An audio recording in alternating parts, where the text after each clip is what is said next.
Hello. Welcome. Hope tonight finds everyone well.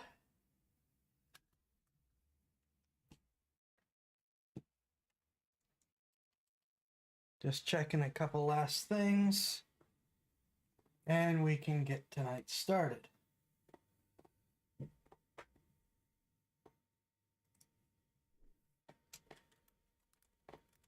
Hope you've all had a good week. Hope things have gone well. What is grok?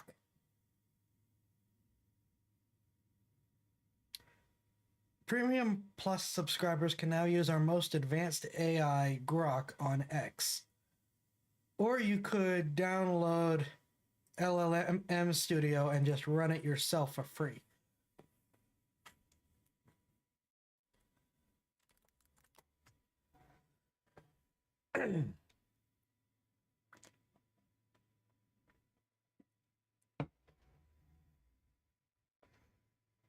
Let's see. So, as I check a couple last things, get them ready before... Well, I think I can actually do that. Yes, I can. Haha. Just check a couple things, get them ready, get them done.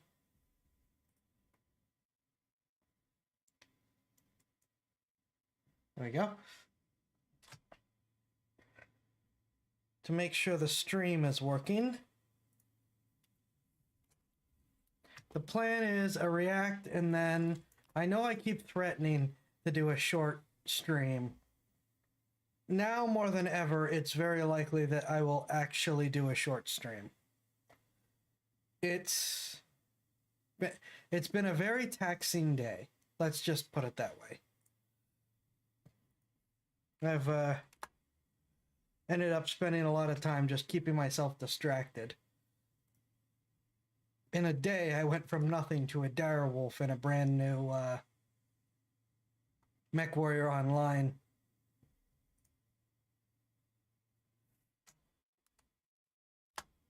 Account. Which I now need money to actually fit correctly because the stock fits are not me. I will never not run in a mech that's melting. Yeah, D-Live is the one that doesn't work, though I still haven't fixed the shop because I'm terrible.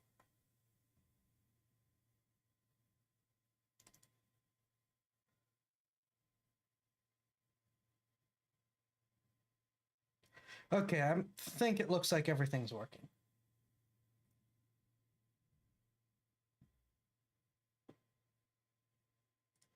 I know, that's something I really need to do.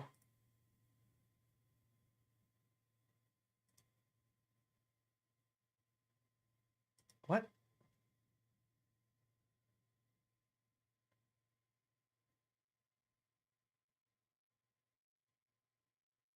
All right.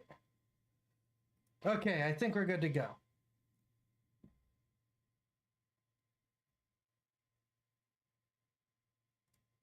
There we go. So, tonight's stream is, well, the start of, darn it, the start of tonight's stream is this. I don't even know why it did that. I didn't click anywhere near. Oh. The spy who hilariously won World War II. And of course that immediately adjusted it the wrong way. There we go. By Wendigoon. This is one of his older videos, but I've only seen like 2 of his things and a lot of his collabs. No, I've seen more than 2 of his things. What all have I seen? No, I haven't seen a lot of his stuff. I've seen Mystery Flesh Pit. I don't remember what all I've seen. I know I've seen Mystery Flesh Pit. Anyways. So yeah, I figure this is a react. I'm probably gonna try to do a react at the beginning of each stream. Give me a little bit of a chance to get things going and make sure stuff's working. as seems to be very necessary, and also it's honestly easy content. It's something I can cut out and put out when it's on the channel, which is something I said I'd do like a year ago and then never really started doing.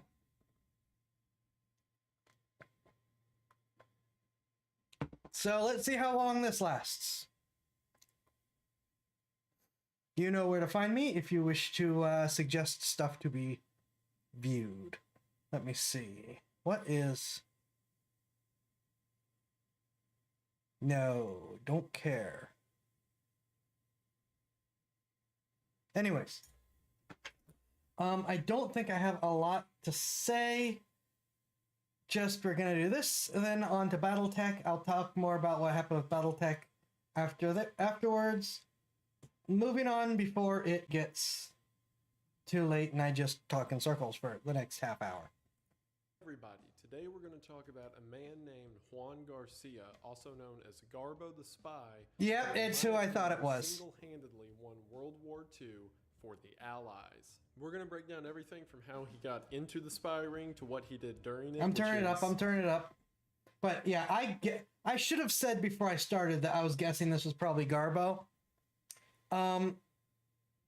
Okay, the short version of where this is going is this is a guy who convinced the Germans that he was running a massive spy ring, even though he was just the one person in the spy ring.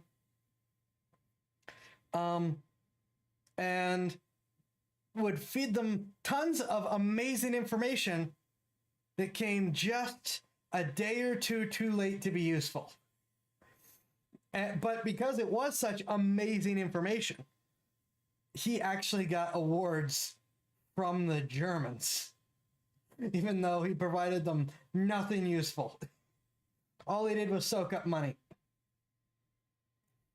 Hello everybody, today we're going to talk about a man named Juan Garcia, also known as Garbo the Spy, who in my opinion single-handedly won World War II for the Allies. We're going to break down everything from how he got into the spy ring to what he did during it, which is absolutely absurd, and talk about why he is an important and way too often overlooked person in human history. I'm really excited to talk about this. It's a cool topic. The stories are hard to imagine that they would even be made up, much less real, and it's evidence that sometimes truth definitely is stranger than fiction. Also, this video is similar to several in the past I've done that are about weird stories throughout history, and that's something that I want to cover as much as possible on this channel. So I want to emphasize that a lot more. And then he ends up doing a ton of cryptid stuff. About the people that came before us, I too struggle with losing interest in it from time to time, and I want to help bring that back.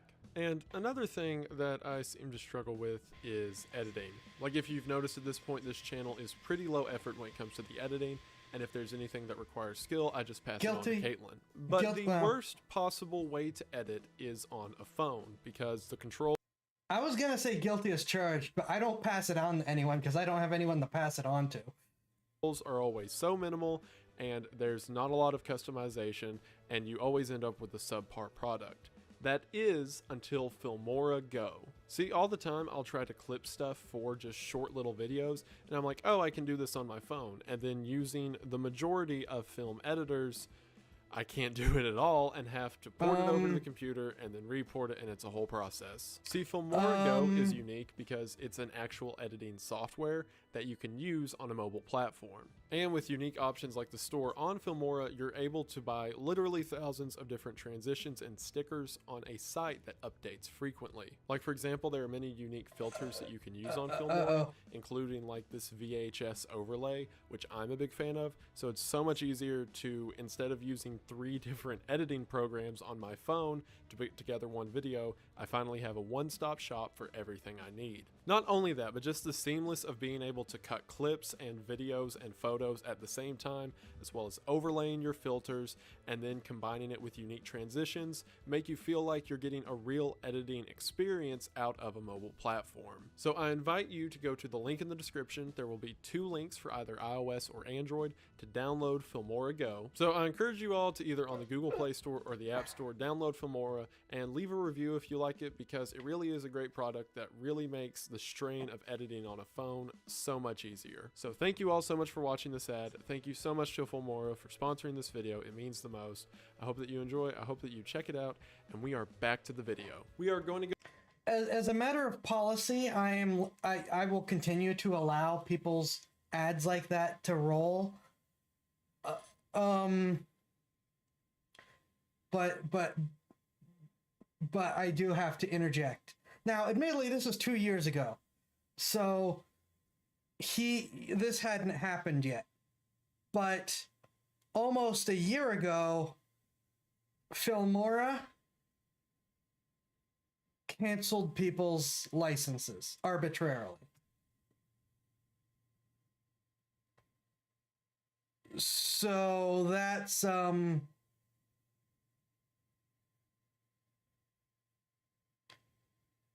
bit of an issue, and something I think that you all should be aware of. That they just pulled people's licenses out from under them with the software they were actively using.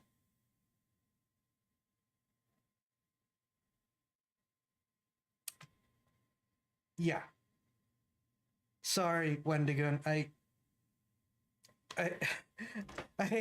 hate to do that with someone's sponsor, but like I said, this is 2 years ago, and it's something that viewers should know about when stuff like this comes up. So I'm really sorry, dude. Like I said, this is 2 years ago. I hope that this has sense like an old thing. Oh, I feel really bad. I don't know how to continue.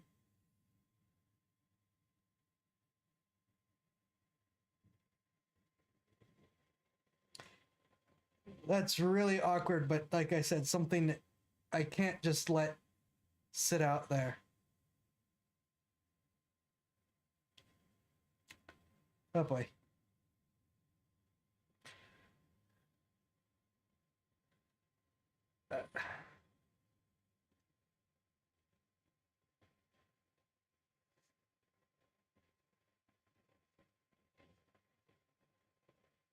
What do you got? Shut up and continue. All right, we'll continue. I'm really sorry, Wendigoon. At least it's so far after, I guess. I'm sorry. Go ahead and get really into bad. it, but as always... But if I'm ever sponsored by someone that pulls something like that, I would hope anyone who's reacting to my content, like anyone would react to my content, would call it out for viewers if I ever got sponsored by someone that pulled this kind of stuff. Thank you for watching, and thank you so much for getting me to 500,000 subscribers. I'll gush more about it at the end, but I'm really so thankful, and I can't believe that you all have taken me this far, and it means the most. So we're going to talk about Garbo, but we'll get back to that.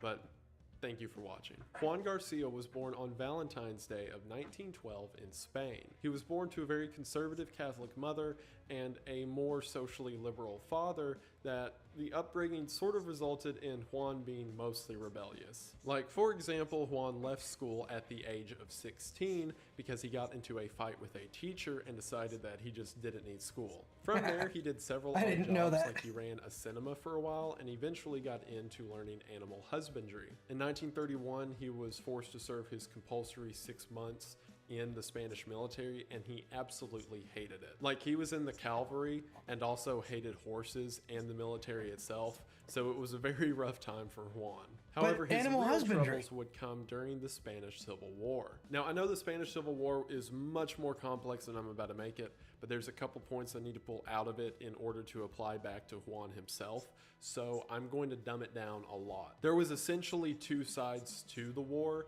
There was the Spaniards who supported the nationalism and the fascist rule of the Spanish government, and then there was the Republic, which acted more as a sort of communist regime, and wanted a more socialist change in the country. So it was chiefly a fascist versus socialist war against each other. In the early days of the war in 1936, Juan's sister and mother were arrested by the Republic, which I mentioned earlier was the socialist side, for being supposed counter-revolutionaries. At the time, the Republic Army was essentially gathering resources and people to fight, and if you weren't in to help in some way, you were considered a traitor. So after his sister and You're mother with got us arrested, or you against they us? then came for him, but he didn't want to enlist because, you know, arresting your family kind of puts you at odds with whatever they're fighting for. So he was thrown in jail, but a week later broke out by revolutionaries because there was also a sort of revolutionary group going on at the time. And like I said, the real thing's pretty complicated.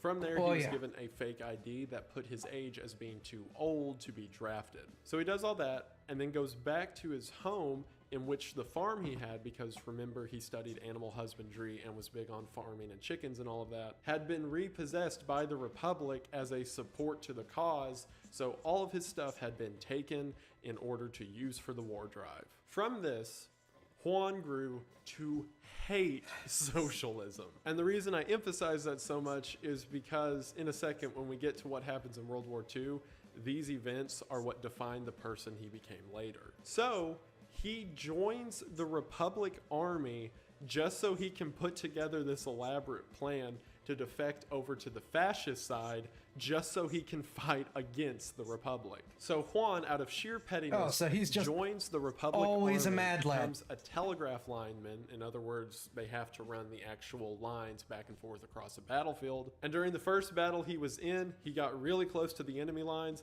and then ran across, surrendered, and said he wanted to join them. However, as soon as he was taken in by the nationalist side, he was immediately beat and thrown in jail because they didn't believe he actually supported the cause. Which, true, he didn't. He just wanted to fight the Republic, but, you know. It was while being in prison that he realized the ideas of the fascists were also bad, and that they wanted, like, full supremacy and to fight people that disagreed with him. And he really grew to hate the Much idea like the first of side. one group of people killing another for their political ideas, and you can see where this is going. However, through all of that, he fought on both sides of a war without firing a single bullet, which is going to be very poetically ironic in a minute. So 2 years after the Spanish Civil War was over and he was released and returned home with his family, he now had a wife and a son, and then all of a sudden a group nearby in Europe called the National Socialist Party, also known as the Nazi Party, starts making trouble. And if you'll remember the points I highlighted, if there were two things Juan hated, it was nationalism and socialism. So he was not happy at all. So for no other reason than the fact that he just hated them, he decided to become a British spy. See, at the time in 1940, America hadn't entered the war yet, and the war was just starting to get rolled out. So he didn't have a whole plethora of options of what part of the Allies to join. It was pretty much Britain and Germany, so he decides to become a spy for Britain. He went to the British embassy in Madrid 3 times asking to be a spy, and every time they turned him down. Which, to the embassy's credit, I mean, you're in the middle of a war of intelligence, and then a guy from a neutral zone's like, hey, you should let me learn all about Britain's secrets so I can totally help them beat the Nazis, and no other reason. So Juan decides, if I can't help Britain defeat Germany, then I'm going to troll Germany so hard that they defeat themselves, and that's exactly what he did. He then changed gears and told Germany that he wanted to be a spy for them. He made up a whole story that he was a pro-Nazi politician in Spain who was getting ready to travel to London on a diplomatic mission. To prove this, he went to a register in Lisbon, said that he worked for the embassy back in Madrid, and they just took his word for it and printed him a diplomatic passport. So all he had to do was mail that over to Germany and say, see, I'm a politician. And they're like, this guy's pretty legit. I mean, he's got the passport. So Germany sent an actual Nazi spy to meet and vet him, and there was an enormous amount of fake or wrong papers presented to Germany that they just accepted without ever double checking throughout the entire war. That was just a thing with the Third Reich was that you could more or less counterfeit any papers or documents and get away with it, as long as they didn't catch you in the process of actively counterfeiting it. It's wild that a regime that a lot of people refer to as efficient and very administrative just couldn't do anything with that. For whatever German had constant problems with intelligence. Oh yeah. Not related to this guy, I don't think. Well, I'm not going to get into a lot of specifics because that'll take too long. But there are multiple cases of people for getting people out of the trains heading to the camps, stuffing papers into the train cars, getting caught while they're stuffing papers into the train cars and saying that I work for this government, even though like none of them ever did.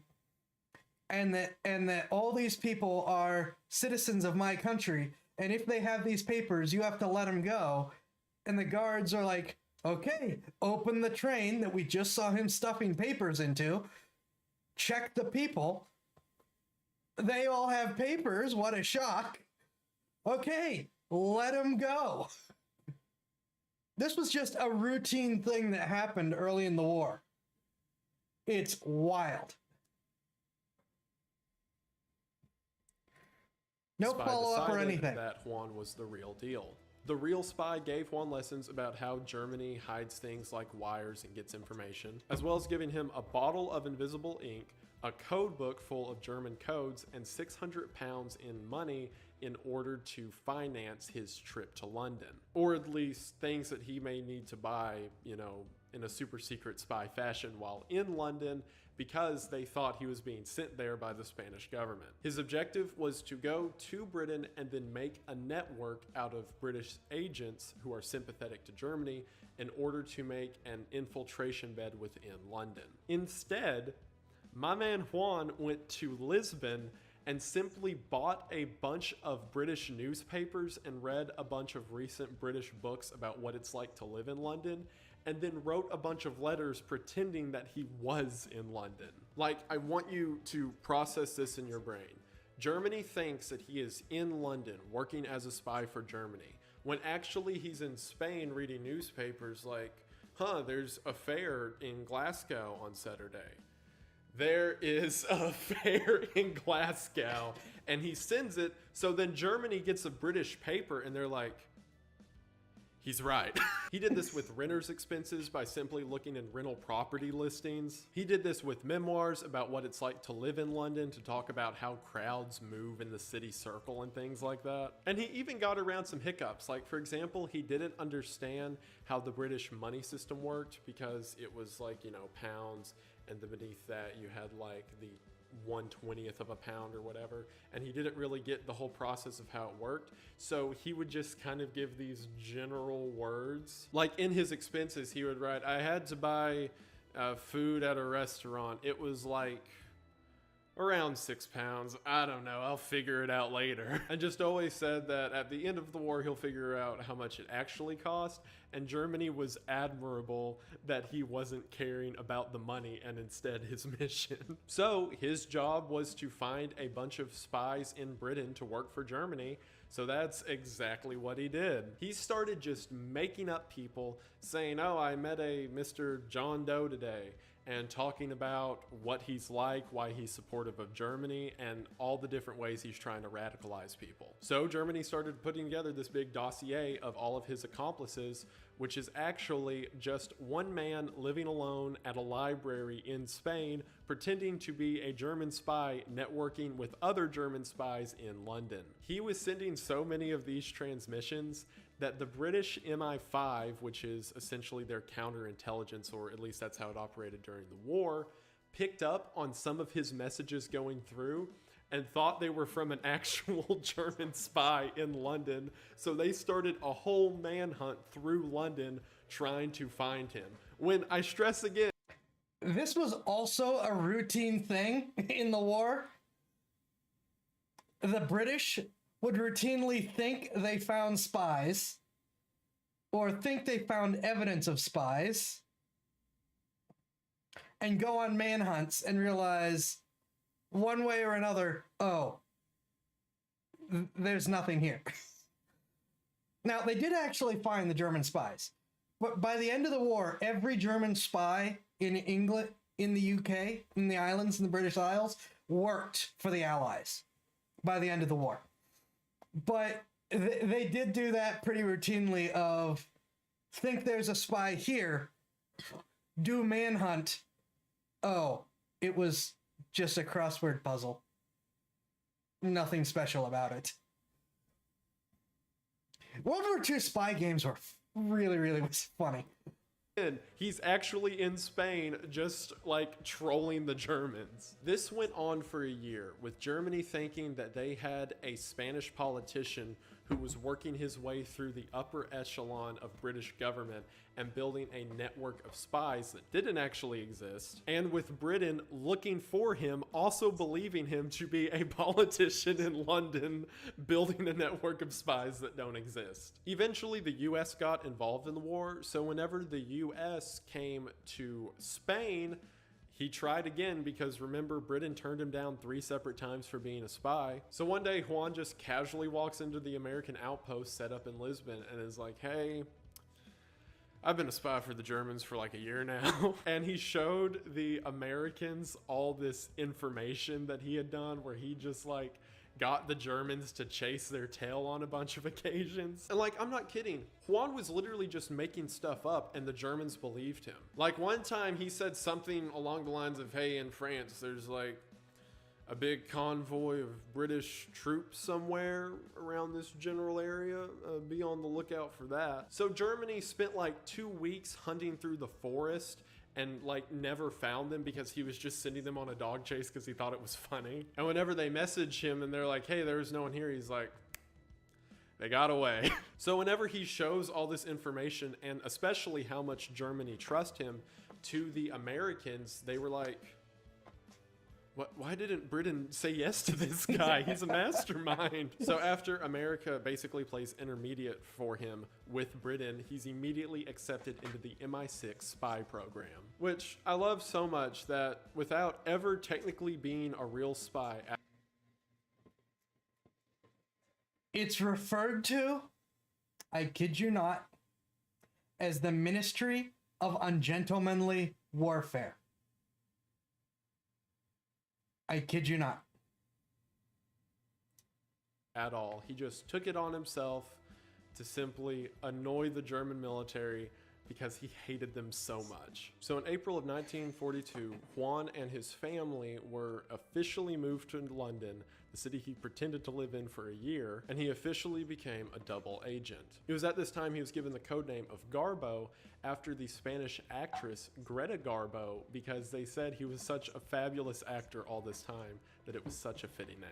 In the early days of this, him as well as a team they put together for him within MI6 wrote 315 letters to Germany pretending to be Garbo still as a German spy, as well as his developing network of sub-spies. Germany was so convinced by this, they quit recruiting new spies because they believed Garbo was doing so incredibly well, there was no need to get further spies. The way he managed to maintain this reputation even after becoming a true double agent is that he always either gave fake info, unimportant info, or really good info that was purposefully delayed. Like for example, he would send Germany a perfect one-to-one scale of what life is like in London when the trains run, when the boats come in and out, and things like that, which didn't matter but proved his reputation with the Germans. Because then anytime they cross-reference him to make sure he's telling the truth, he is, and that makes him look reputable. The fake info was always given under the misdirection that he had actionable knowledge of what was going to happen. For example, if there was a troop movement of the British at a certain part in Europe and he was off by a little bit, he would simply blame it on one of his sub-spies and that he got confused with directions. Because remember, he was like the big guy, or at least the Germans thought, and he had all of these workers going out and doing spy work for him. So if he ever got information wrong, he could just be like, oh, you know, Dave, he forgot to wear his watch again. One of the best examples of this was before Operation Torch, which occurred in Africa. Basically what it was is Britain had a fleet of warships that left from Britain and then went and attacked along the coast of Africa and fought the Germans. Garbo wrote a letter saying that he witnessed a bunch of British warships that were all painted in Mediterranean camo leave the port in Britain. He dated the letter for a few days before the battle began. However, they purposefully held on to the letter a week and then sent it, so whenever Germany got it, they were like, oh man, if this would have came in earlier, we would have known. To which they replied to that letter and said, we are sorry the arrived too late, but your last reports were magnificent. So Germany decided that Garbo was far too important of an asset in order to trust like letter delivery through and things that could take a while. So they sent him a massive code machine and radio operation system. And it's really funny because at the time, they think he's like living like secretly in London, so they deliver it real quietly through the canals or whatever. And then whenever it gets to like the British headquarters, they're like, all right, here's the secret German Enigma code. We'll just set this up in the office. To which they made up a whole alias for a fake radio operator, which Garbo played. So it's pretty much Garbo going up to the mic and being like, yes, this is John, not the agent. So now they couldn't really rely on letters being late because it was radio transmissions, and other than going through a code system, it was immediate. So then he had to start making up lies for why agents weren't able to warn Germany about things that happened. For example, there was one battle in which a fleet of ships left Liverpool and attacked the Germans. And then someone at the German command pointed out that one of Garbo's operators is supposed to be living in Liverpool. So why didn't he know a whole fleet of ships left from there? So Garbo made up a whole story that this guy that doesn't actually exist got sick and he's laid up in the hospital right now, and that's why he didn't see the ships leave. He even carried this story out over a couple weeks and eventually said that that guy died, to which the British government made a obituary in the paper that day for a guy who didn't really exist, just so Garbo could send a copy of it to Germany and say, look, here, he died. To which Germany was so bereaved that one of their agents had died that they sent condolences and a large pension to a supposed widow that, again, doesn't exist. Which I don't know where that money went. I was wondering if that story was going to come up. To Garbo or his wife. And he was like, the family appreciates the kind offer. It was also around this time Germany decided that if anyone needs to be kept at the top of security, it's Garbo. So they sent him the highest level Enigma machine that they had created in Germany, as well as all of their up-to-date codes and systems. So all that had to happen was they were sending their top secret code information to someone working in British headquarters. So all Britain had to do in order to code break was walk over to Garbo's desk and be like, hey, did they send those new codes they just updated? And Garbo's like, oh yeah, here you go. And boom, code broken. The reason that I'm okay with saying he single-handedly won World War II is because of what happened in 1944. See, Germany told Garbo in January that they feared an Allied invasion of Europe was soon to take place. This later became known as Operation Overlord, which is the assault that D-Day is from. So Garbo became part of something known as Operation Fortitude, which was an entire operation that was just to keep D-Day a secret. Between January and June 6th, which was the day that D-Day occurred, Garbo communicated 500 messages to the German radio operator, sometimes doing up to 20 a day. See, the Allies had planned that it would be best whenever they hit Omaha Beach for the Germans to think that they were coming in at the Strait of Dover. So to keep some credibility in the months leading up to this, Garbo would trickle certain information through, like he believes the Americans are going to be the primary ones pushing forward. And also there's a lot of chatter that it's going to be along the north shore of France. Basically enough to keep the Germans believing him, but not enough to... Always bury a lie in a truth. It's easier to swallow. actually give up what they were planning. On the actual night before D-Day, which occurred in the early morning hours of June the 6th, so on the evening of June the 5th into the very early morning hours of June 6th, the plan was Garbo was going to contact Germany. He was going to talk to them and give them some pretty good details, but not perfect details of what was to happen. The story that he set up with Germany the day before is that late tonight, I have a sub agent coming in who knows everything.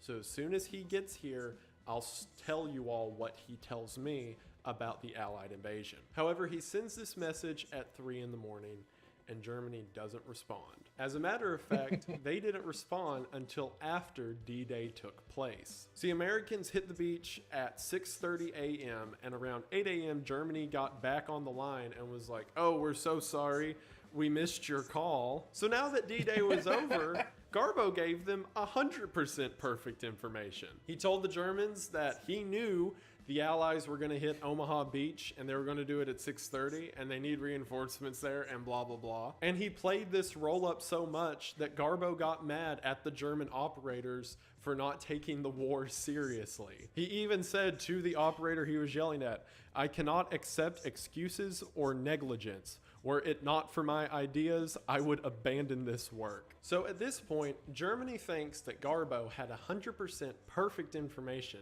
about the Allied assault and they simply didn't answer him. So from this point on, they treated Garbo like he was a high-ranking general. 3 days after D-Day, Garbo told them about this entire diversion plan that was put together by the Allies. See, for those that don't know, D-Day was a very risky move. For one, they expected a lot of people to die, and even though a lot did, it wasn't near the number they accounted for. And it is... Yeah. Just a little bit of background. Because of D-Day and the Normandy invasions, we as a public sort of have in our mind the idea of the opposed landing, of hitting the beaches right at a defended enemy position and charging in and attacking. The D-Day invasions were considered at the time a suicidal desperation move, which is why so many resources were poured into it, desperate to try to push. Before, and really most of the time after the D-Day invasions, if you're landing landing at a hostile force, you're finding some place that isn't defended, getting your people on the ground, and then fighting them on the land. Even though, thanks to D-Day, we have a whole set of warfare now built around being able to attempt an opposed landing, that is considered a last resort. And even then, a lot of times it's like, we're out of options, but we will find anything else to do besides an opposed landing. These are nasty and horrible and slaughterhouses, and between Garbo and several other factors as well, but Garbo certainly helped. Garbo was certainly instrumental in many of it, with helping getting the Germans to put troops other places. But also a lot of things just went right for us and wrong for the Germans. And so that's why, as awful in many ways as the landings were, particularly for the men on the ground, of course,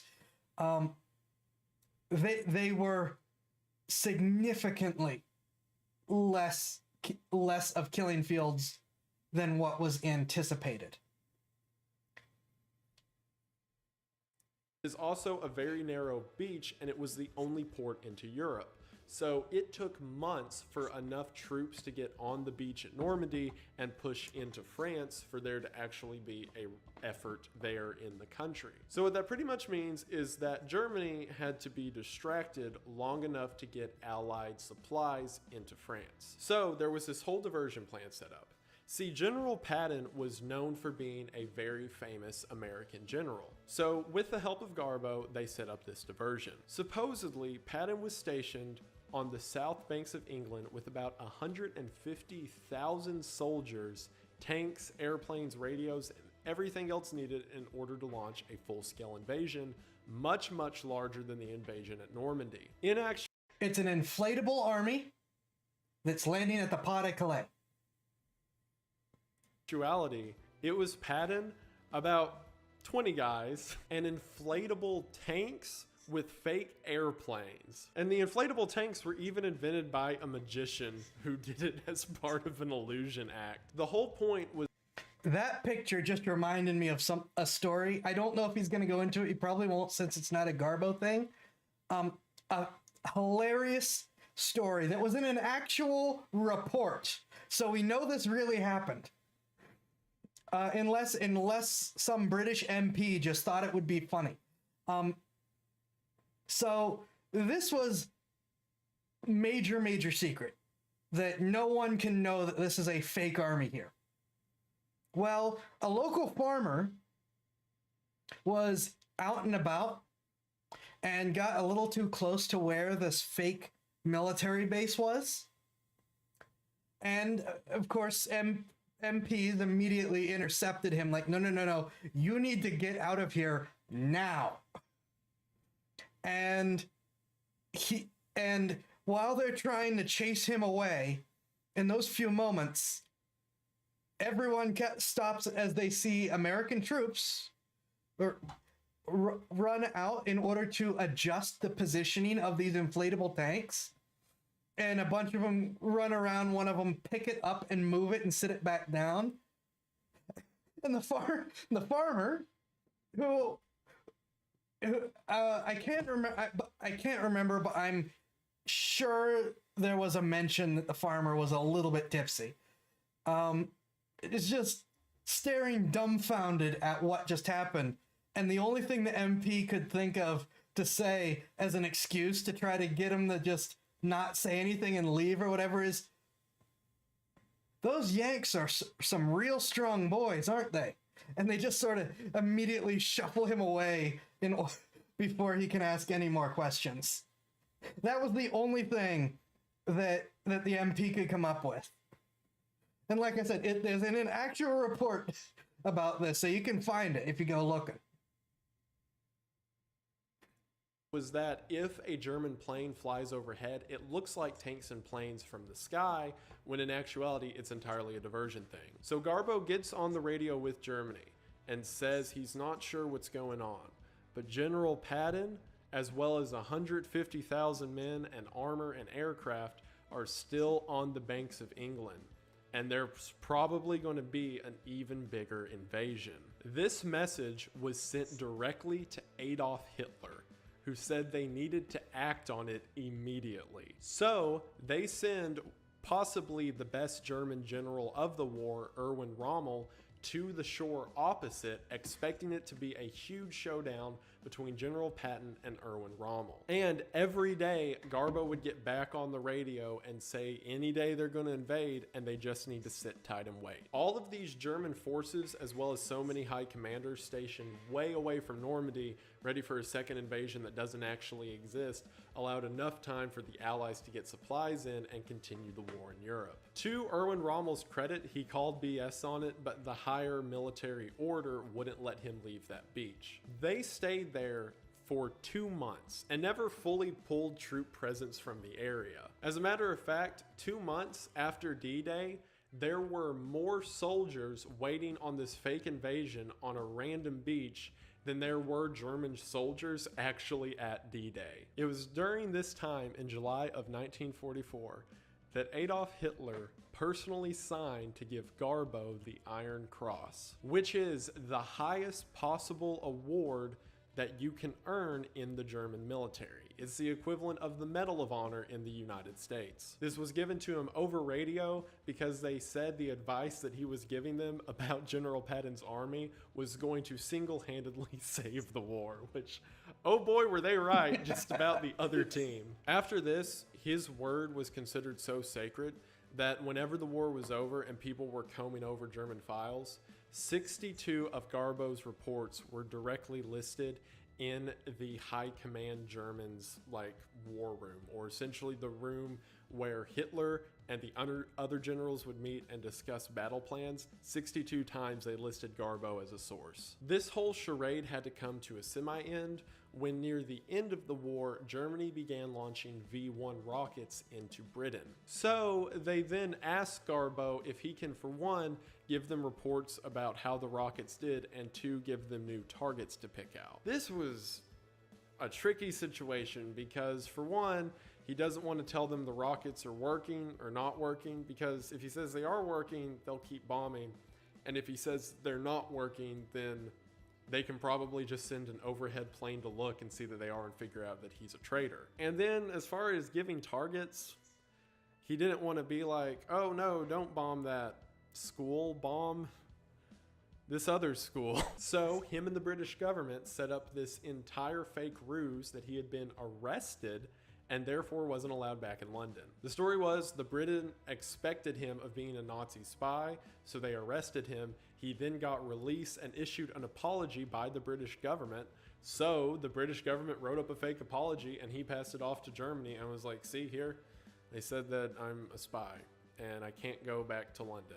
So sorry, I guess I can't tell you how the rockets are doing. And he spent the rest of the war pretending to send them messages as a sort of fugitive around the country of Britain, while in actuality he had never left the desk in British headquarters. And by the time the war was over, they had given him the equivalent of 340,000 US dollars for the supposed 27 agents he had under his command.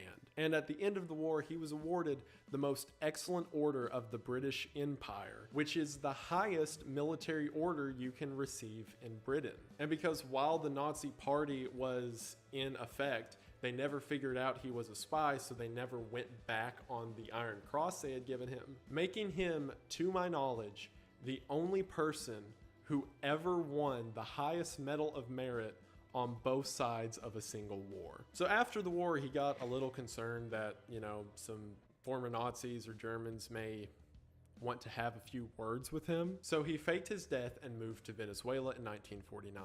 From there, he opened up a bookstore and ran a gift shop and just lived a quiet life with his wife and kid. And we may never have known the story past that, or what happened in 1949, if it wasn't for in 1971 when a British politician really wanted to find this guy. It's a long story how he went on a whole manhunt, but it ended with him getting a phone book in Barcelona, Spain, and calling every single person listed as Jay Garcia. Eventually, because I imagine there's a lot of Jay Garcias in Barcelona, he eventually got into contact with Juan, or Garbo's nephew, and he told him where Garbo was. And in 1984, the two of them met, and the politician convinced him to come back to Britain for a while. I had no idea about this. Prince Philip met him and brought him to the castle, in which he was given a very long audience with the Queen. And then he went to D-Day on the 40th anniversary and looked at the graves and paid respect to a battlefield that, in my opinion, he kept a lot less names from showing up on those tombstones. And then after that, he simply retired back home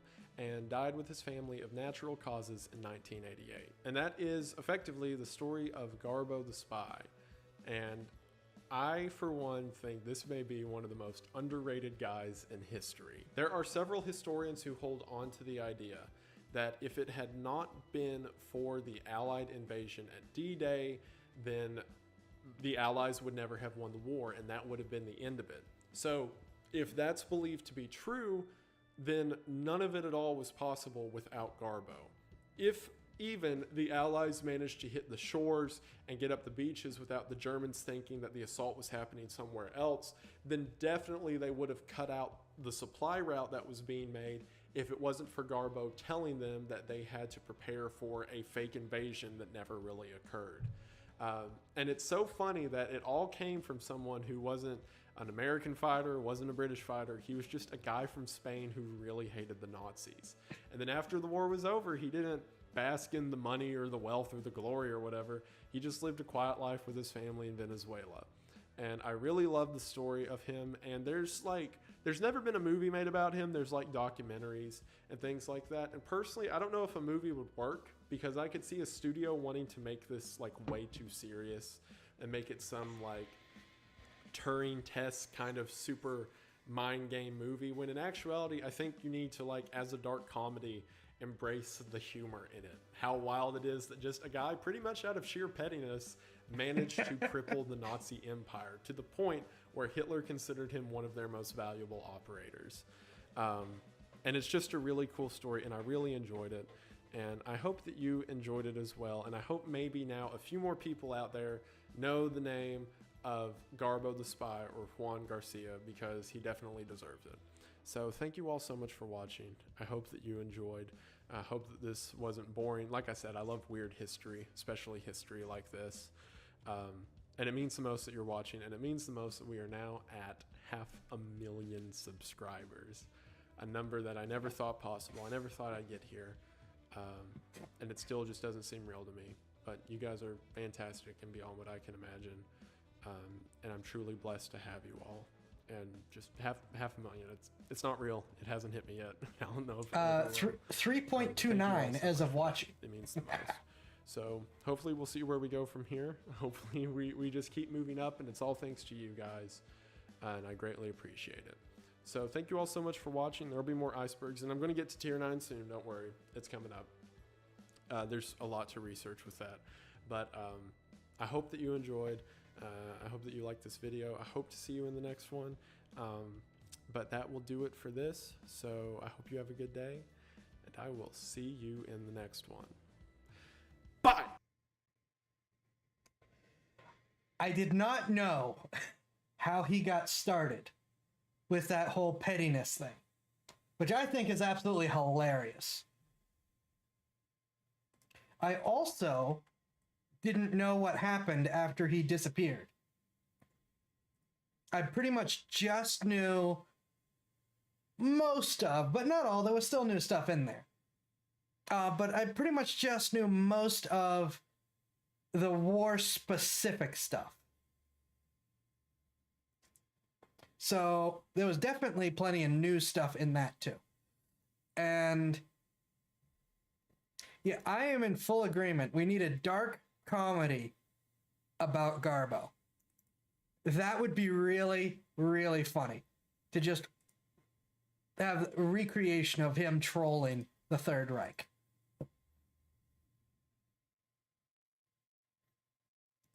That would be a good one. Okay. Wendigoon, great job. I got a post. Give me a sec. Darn it. That's my bad.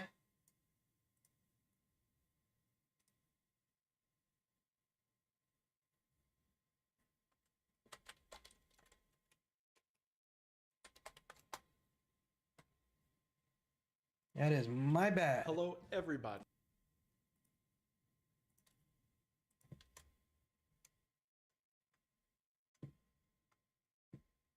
Okay, let me just do that. And that.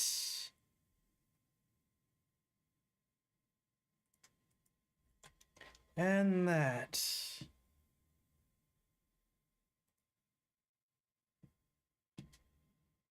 Now I need to made a mistake. Always on top, thank you.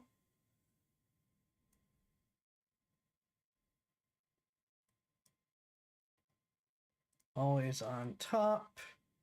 That's an oops moment. Okay, so there's the links to the original. That's taken care of. We're gonna do a short little break. I will be right back here. Let me get the Star Citizen background music, a little free background music option going. And then we're gonna finish up the night with some Battletech. This is probably gonna be a very short stream.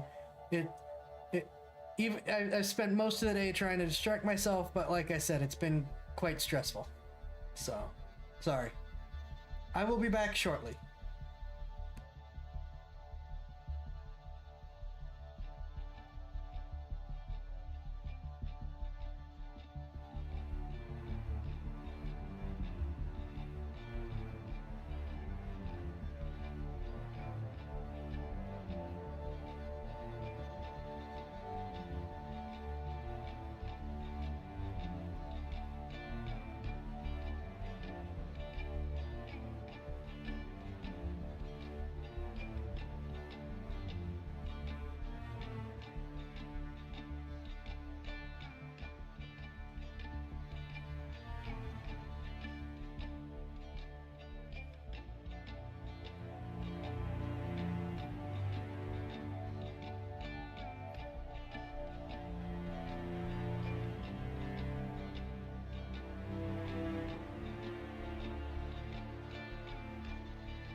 I return. Yeah, I'm glad you've enjoyed the Star Citizen music because it is fantastic and will continue to be my background stuff for now. Sorry about that. Didn't mean to be away for quite so long. Need to get to Battletech. And I'll do a round of retweets quick. And well, as I said, I don't know that this is going to... I don't know how long we're gonna make it tonight.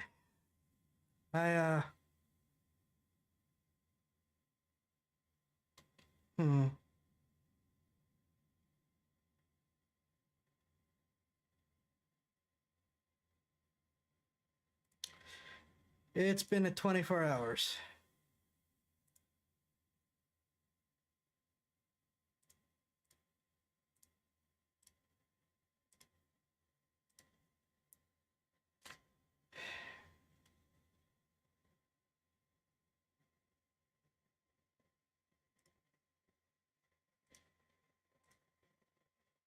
Okay.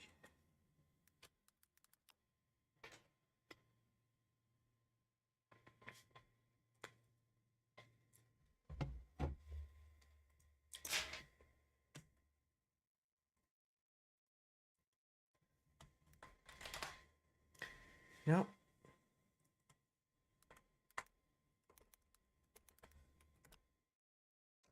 No.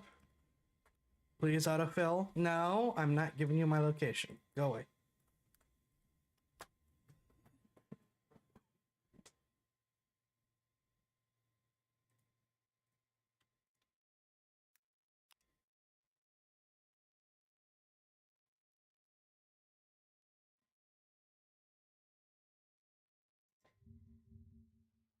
Just gonna save those tabs for later.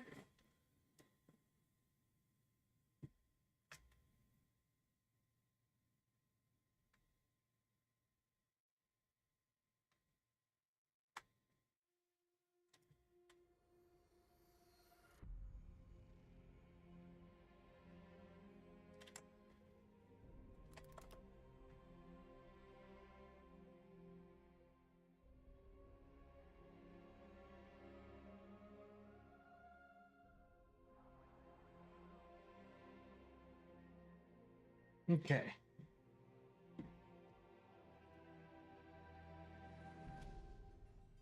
No, don't. I need to be able to switch pages.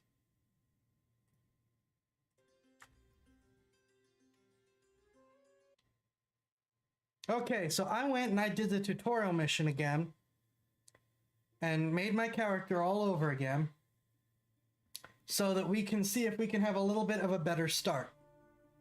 Because the first one I did on stream was awful, and when I went to redo it, as I said I would, I wasn't recording, thinking there wouldn't be anything eventful that happens. Decker took no damage, got no injuries. I had him go over and stomp, use his jump jets to Goomba stomp one of the vehicles.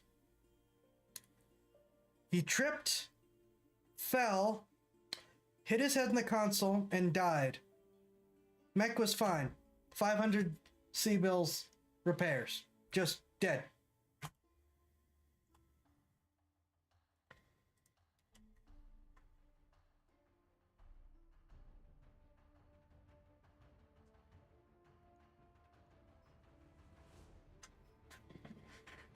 So we're gonna do the mission live again.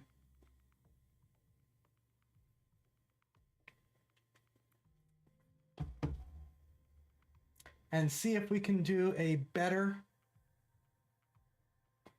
well, result. Because besides Decker dying, that other result was great. Almost no damage. Everything else went well, up till we get betrayed, of course. But Decker? No, he's dead. Out the airlock. Turn him into Silent Green.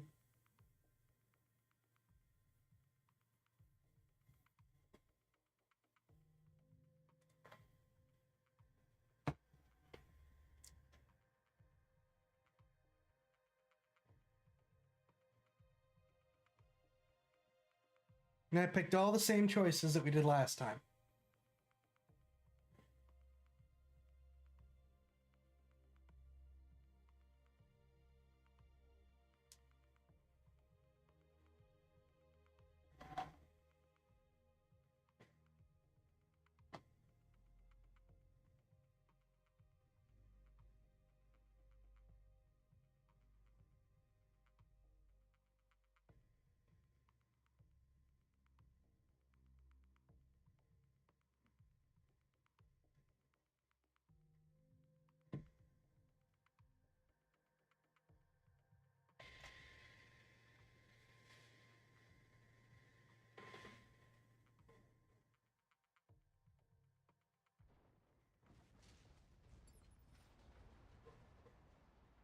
Command interface initiated.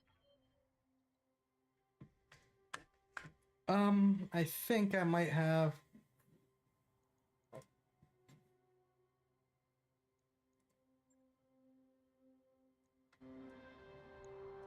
There we go.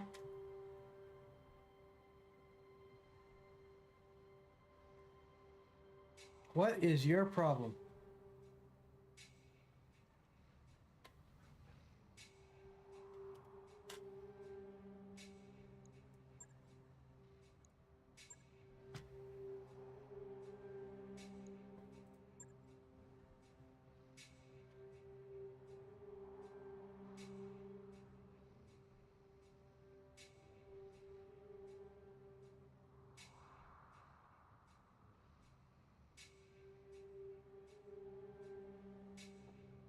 What is your problem?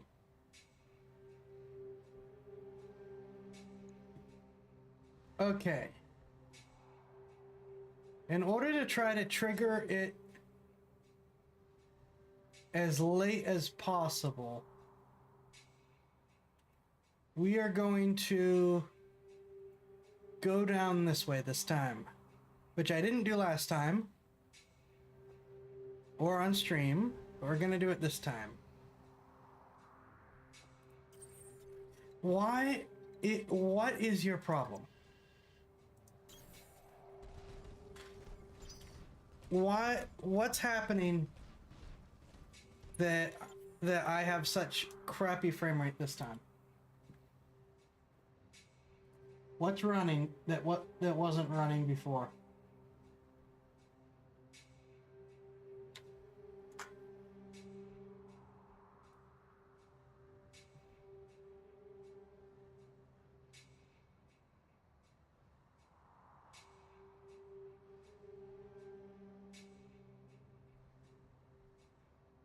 Um,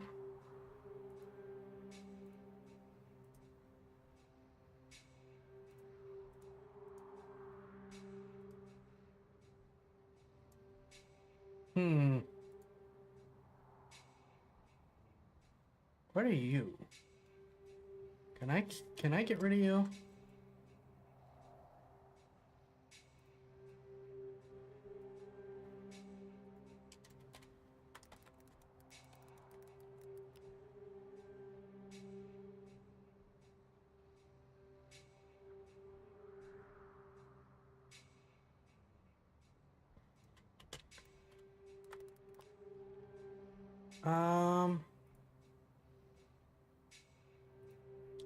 What process is this?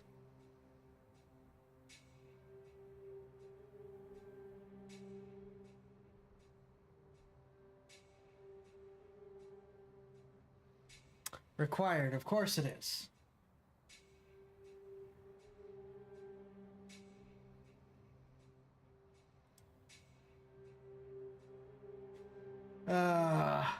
Fine. We'll do it.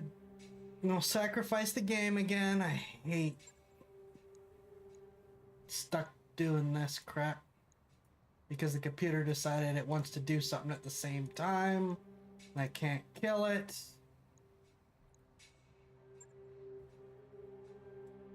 Is that enough? No. Why would it be enough?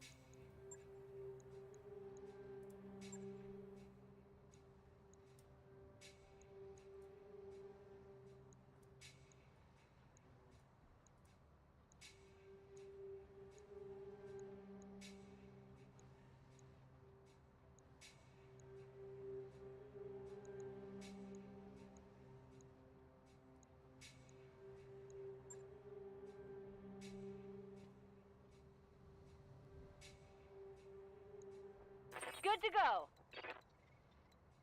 Is this just going to keep being a problem?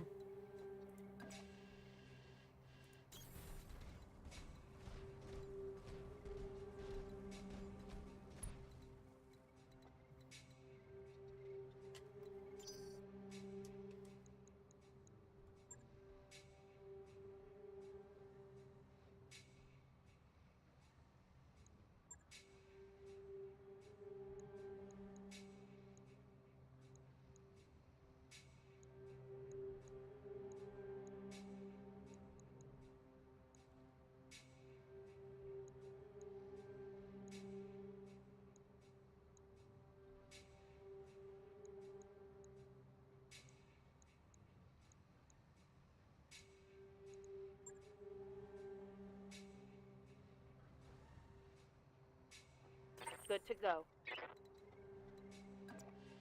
What is your issue? Coordinates received. Hi, Rippy.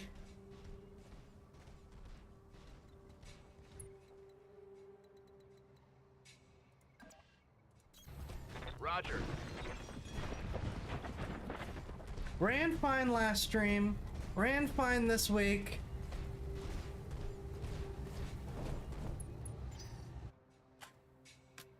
Just doesn't want to work tonight.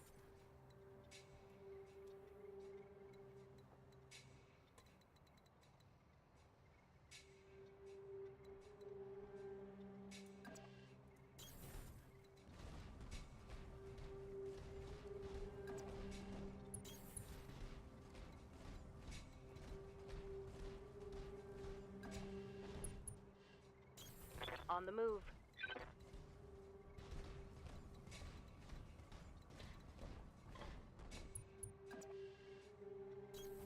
Confirmed.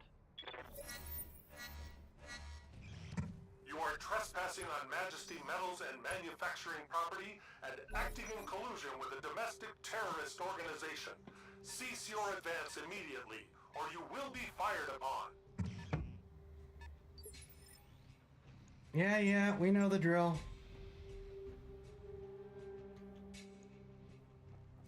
Good to go.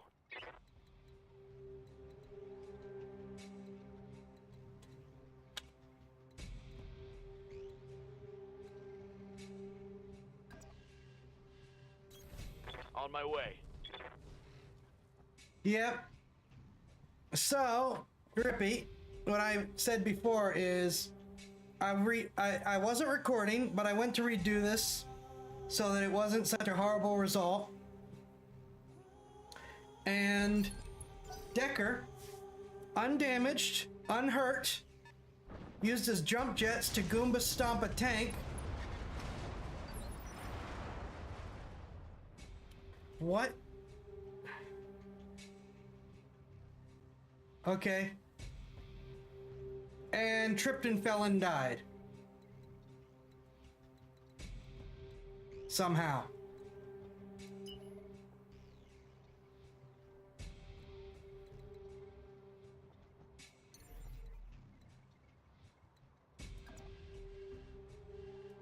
Engaging jump jets. So, we're just doing it live again.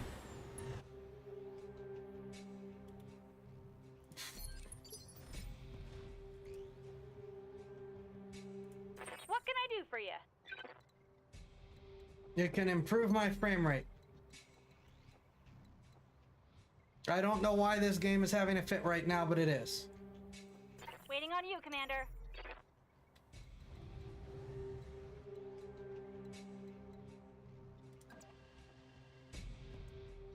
Taking the high road.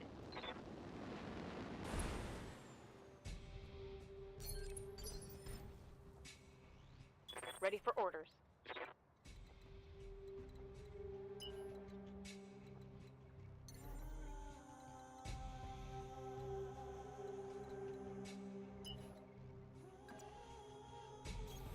On my way. Double time.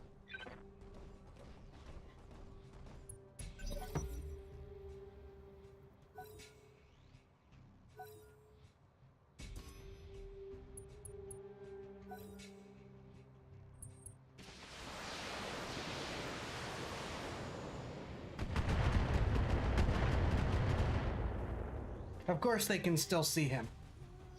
Why wouldn't they be able to see him? He's only behind a cliff.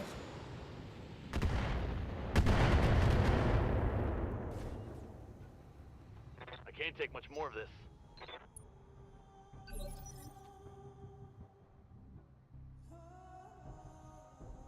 Ready for orders.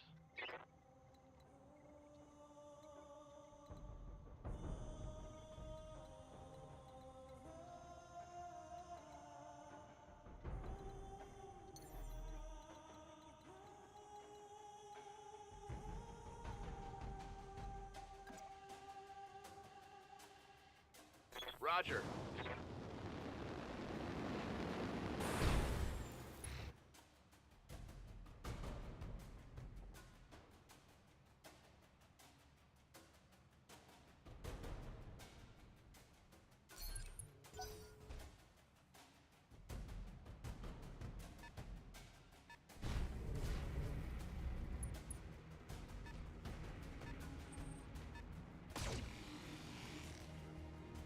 I'd hope you miss hitting a rock.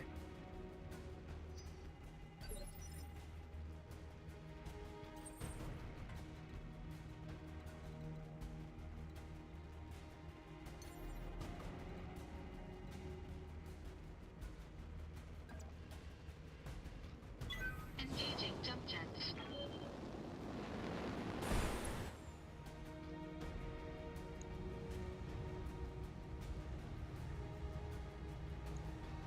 Engaging target.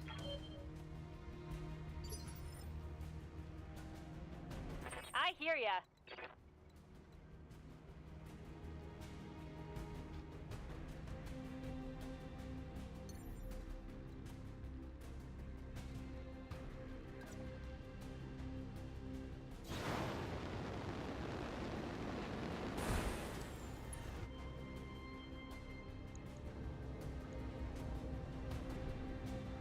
Gotta deal with that first, because that will eliminate Tell me all what the to do. turrets. Like that. Target destroyed. Orders.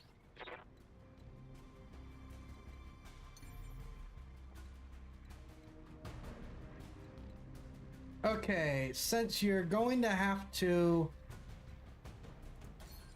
use LRMs regardless, there's no point in building heat by using your jump jets.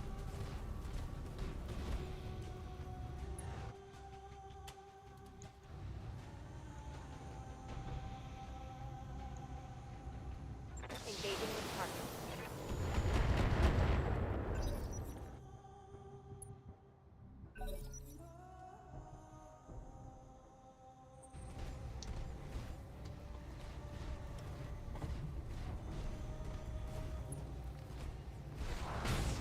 Really?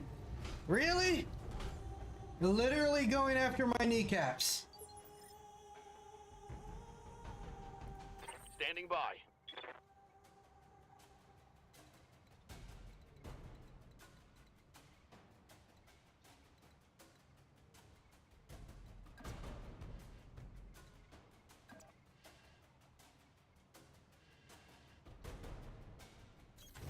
Moving to position.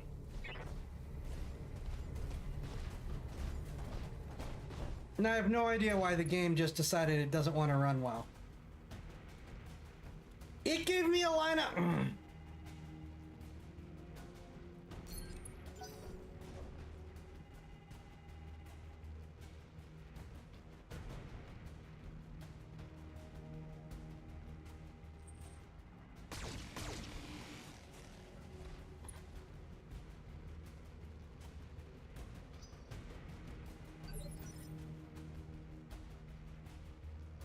Waiting for orders.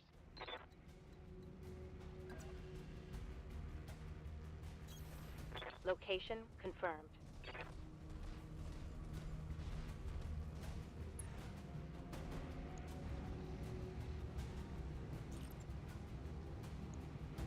Confirmed.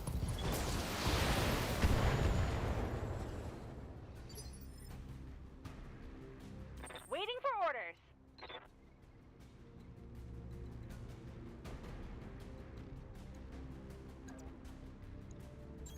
You betcha. This is gonna be good. Please use your fist, not the gun.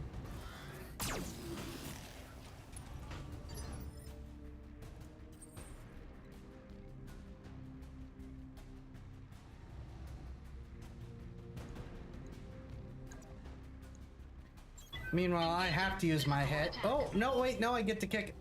Well, I can also just miss.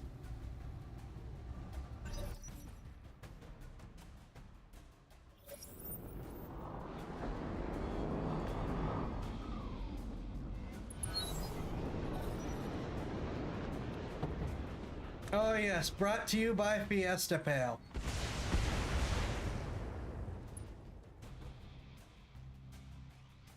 Warning. Armor breached. Internal damage. Gotta find out what's going on. Where's my...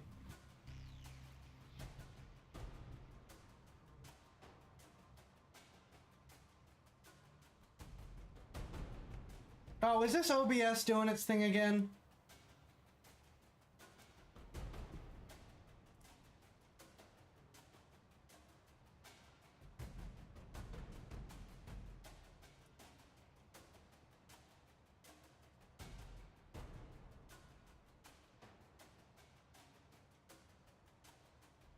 If I do this...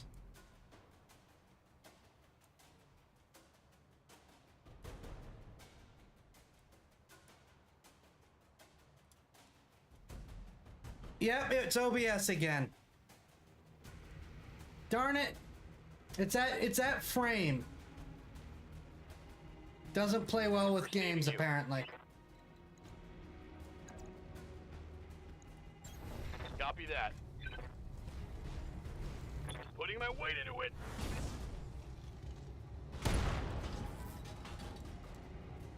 Critical hit, Commander.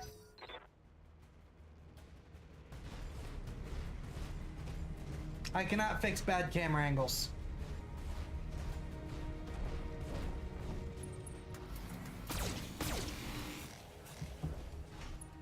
I am extremely disappointed that my frame is what was causing the problem.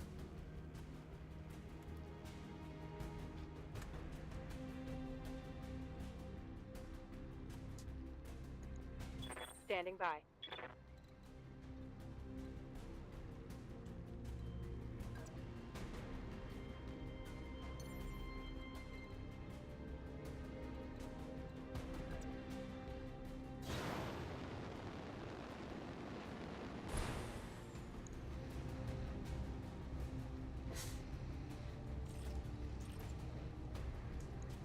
Engaging.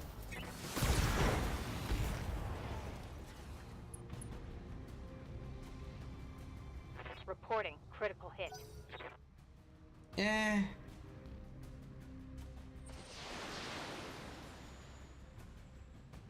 Well, who should it? Minimal damage on that hit. Good to go. Moving out. Ugh!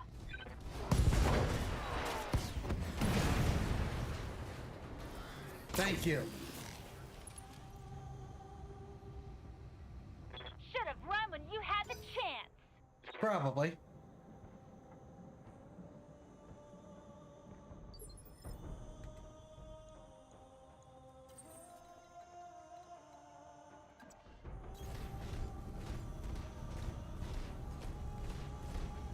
I don't know, but I can't control the camera angle, so don't blame me for that one. I'm just glad I got my frame rate up. Engaging target.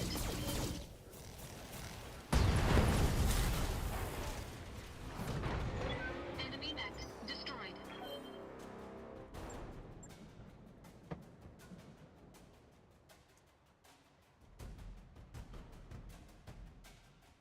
Brought to you by the Lakitu School of Cinematography.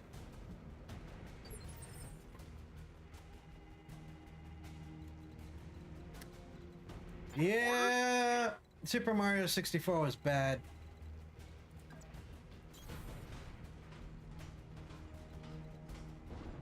I mean, the game was good, but the cameras, I've got the something. cameras were awful.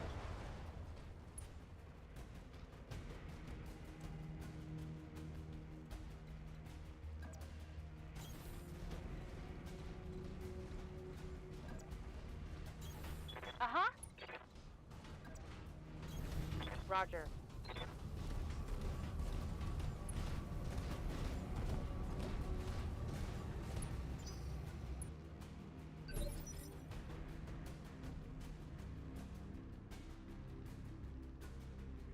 Yep.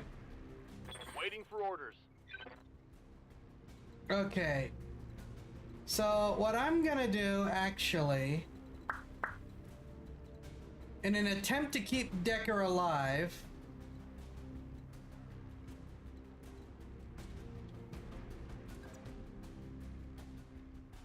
nope, I don't want to be, I don't want him to be facing.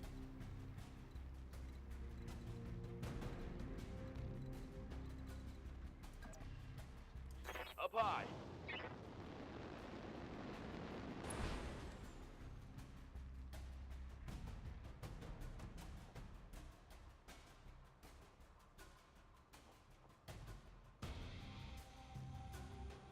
Nothing's in range. Let's actually use our abilities.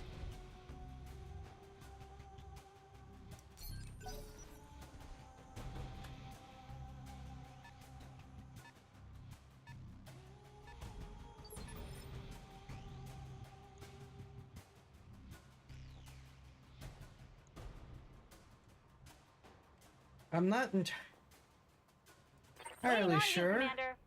who has the best chance of getting into range, if anyone. Yes, Commander.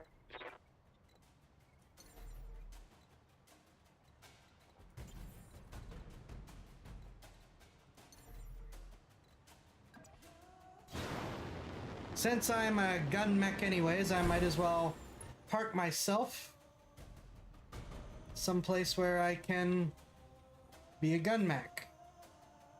I'm also gonna use vigilance to improve my turn order.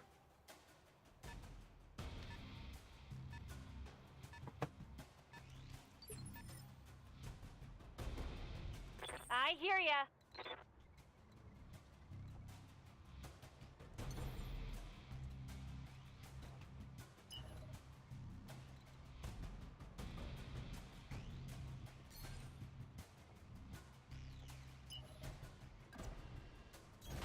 Going turbo.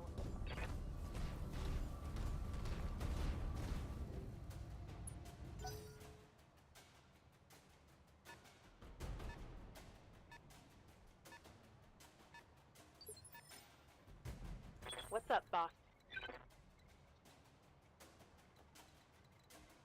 I could also improve Behemoth's turn order with another vigilance.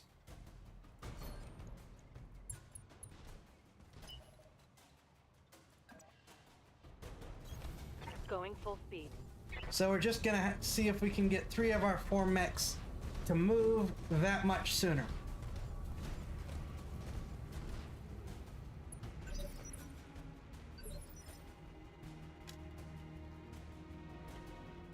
Commander?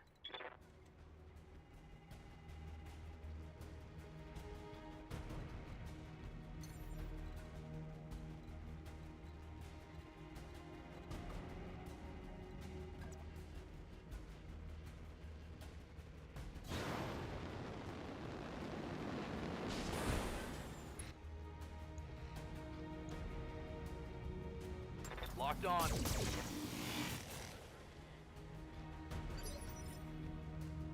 Aha! And now, Receiving you. Commander.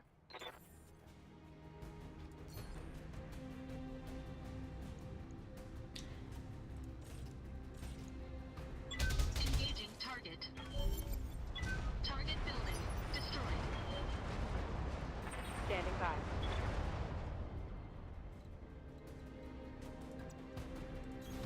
Move order received.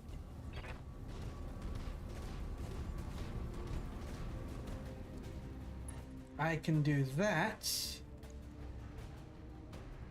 and hit you with everything I have. All weapons are go. Or I can mostly miss you with everything I have. That's an option too.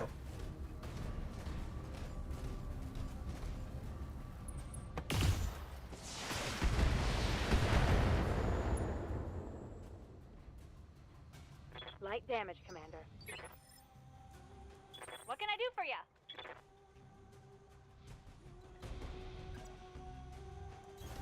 Got it.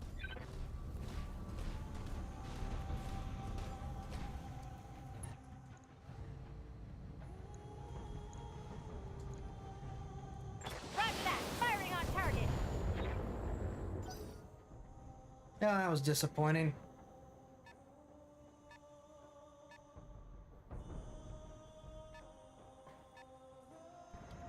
They are at least running away. Well, the one is. And the other one just isn't hitting. Good to go.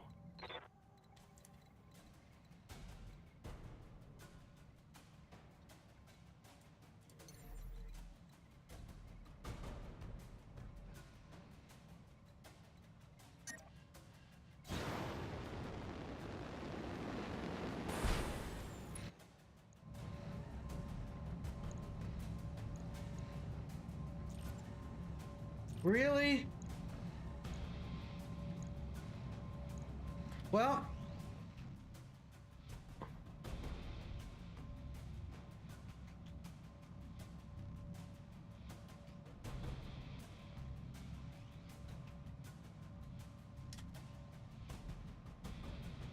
um,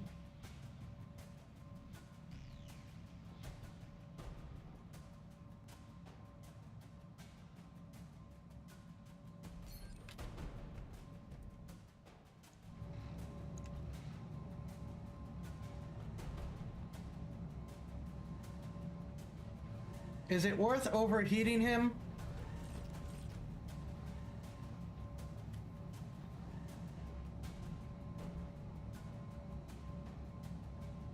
Nope, we're just gonna go for the defensive.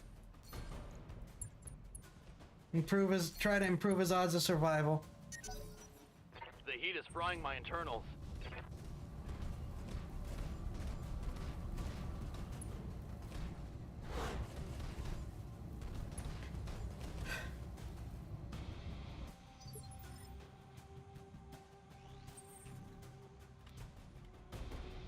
Waiting for orders.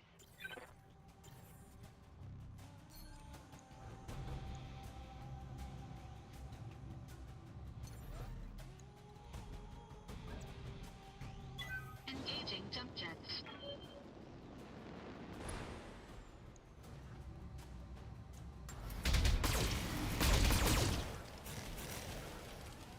General Motors, build better products.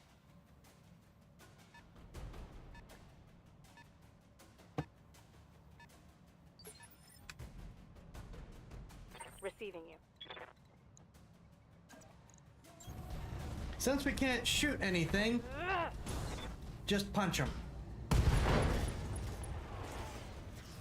Critical hit, Commander.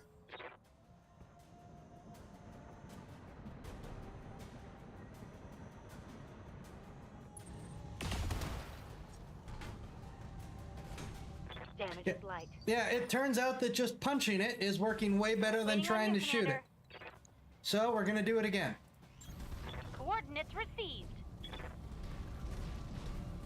Going toe to toe.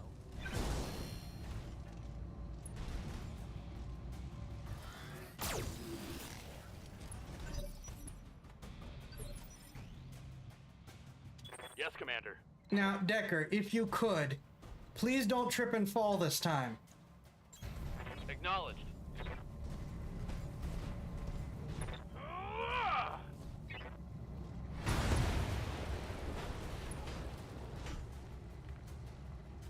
One more for the trash heap.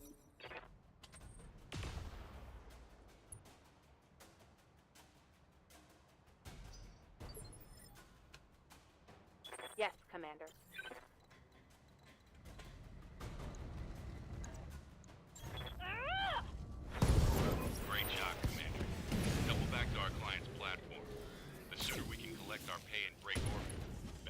That last laser shot was Did just you see that? insult to Did you see it? injury.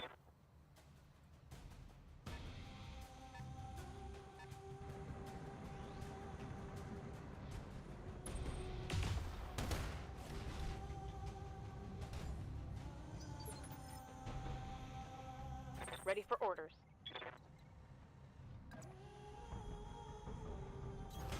Aye, aye.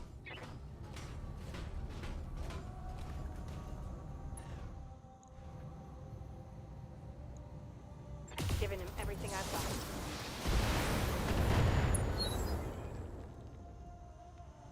Reporting. One less vehicle. I hear ya.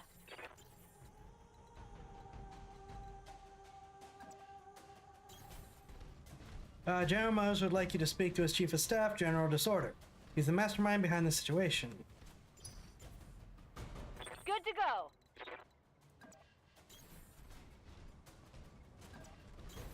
On my way. Aye, aye.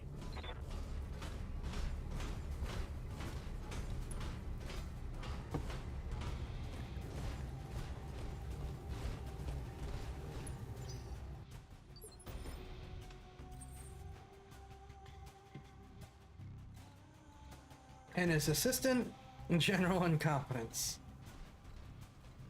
None of these are to be confused with the I read you, General Commander. of Moving out. the New Lunar Republic, General Consensus. On my way.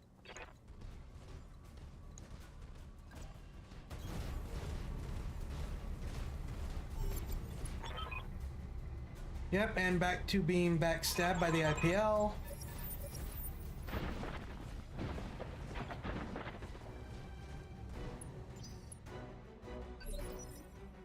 Waiting for orders.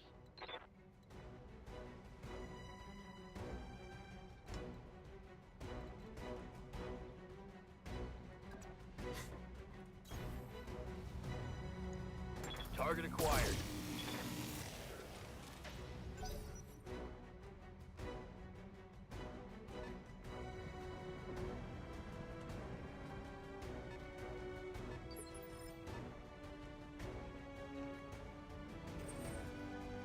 Waiting for orders.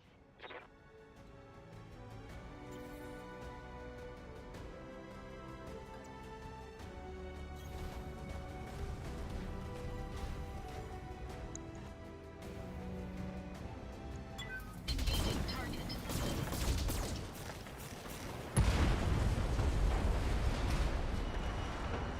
Target building destroyed.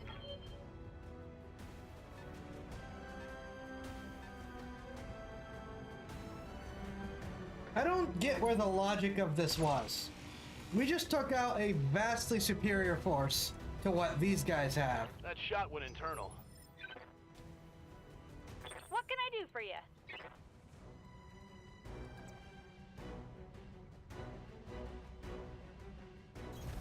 Don't need to tell me twice.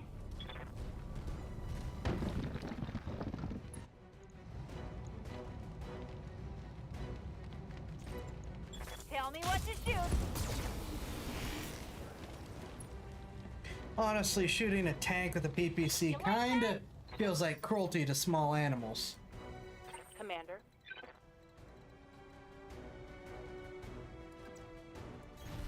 Acknowledged.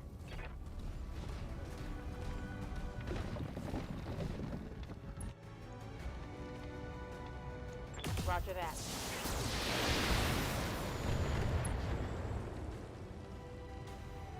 Reporting. Enemy vehicle eliminated. Receiving you.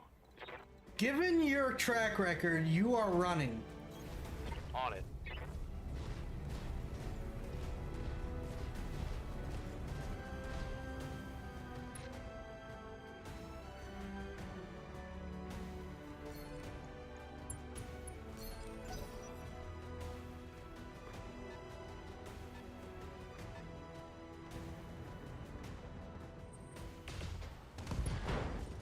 Are you kidding me?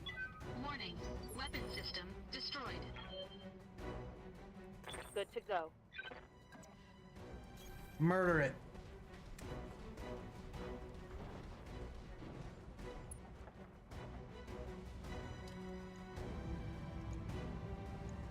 Targeting horizontal structure.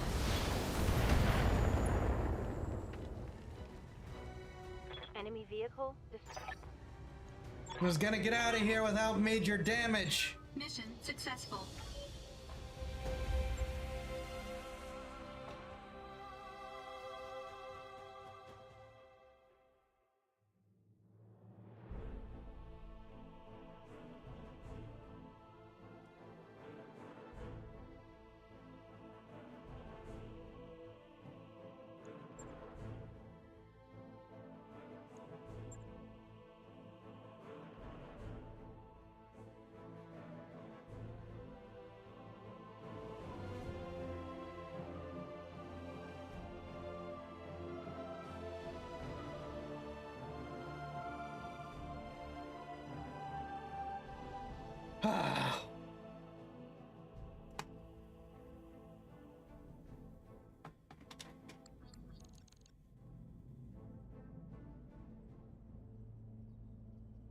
Waifu is making its way back up. That's nice.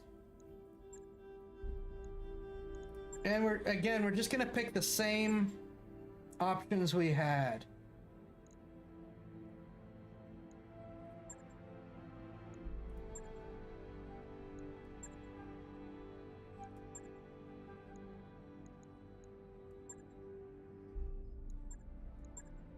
We're basically saying we're just going to do one that isn't on the board.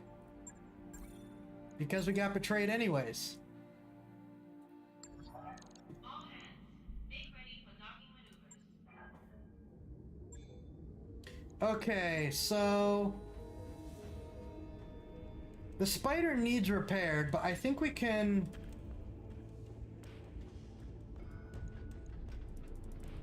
You're not gonna give me a repair option?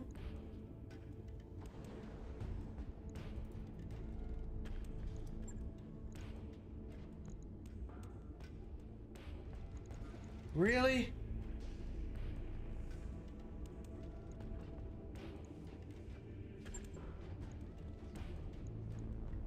Right.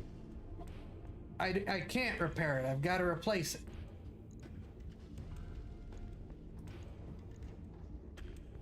Ah, okay.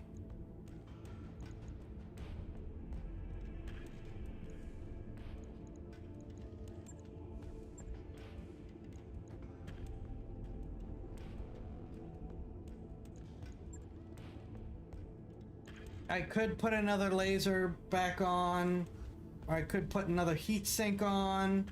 Wait a minute.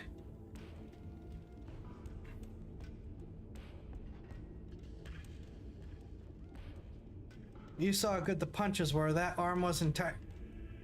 Well, no, because it's my blackjack that lost the arm, which can't punch.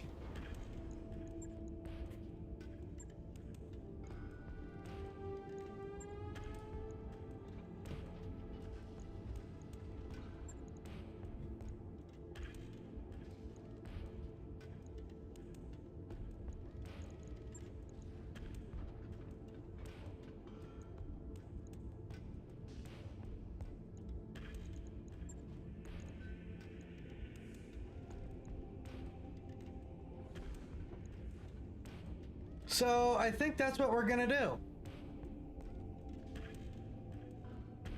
We're gonna add, we're gonna replace it, the lost medium laser and AC2 with a large laser and add 2 more heat sinks.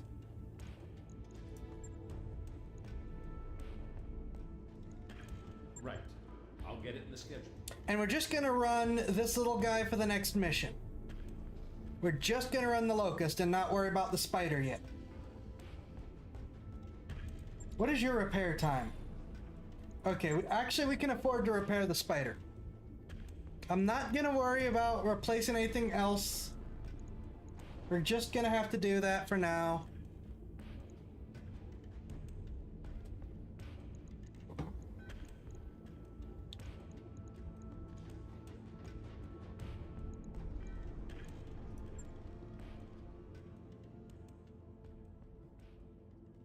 First with hammer and anvil commander of mech repair facility is a juicy target.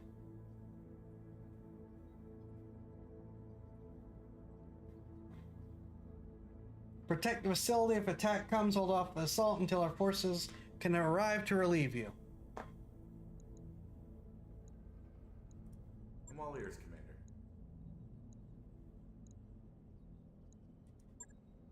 Right. See ya. Now, I know we need money, but I honestly think I'm gonna do that. So that we have 3 of our choice of salvage.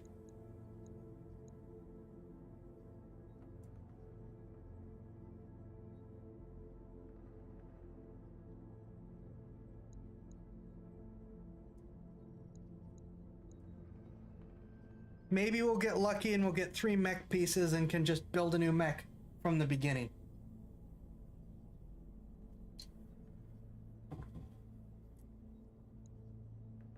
Plus, anything that we salvage, we don't need to buy. Bio command. Calculating escape velocity.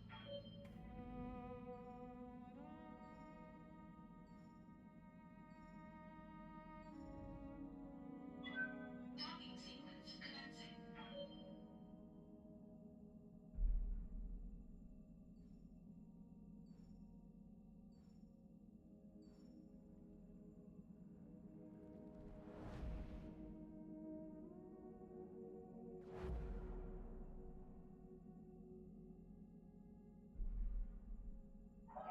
Undocked from junction. We're clear.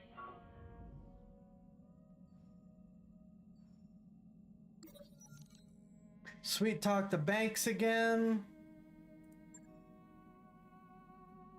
They tell us that the threats were sent in error. Please ignore.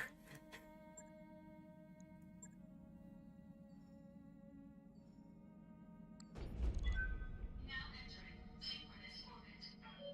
My blackjack should be fixed.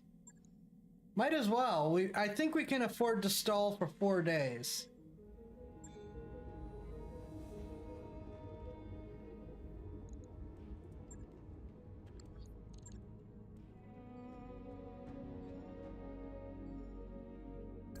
That work order you submitted is complete. Launch contract. So oh wait, no, that's the Shadowhawk, the Blackjack, the Vindicator.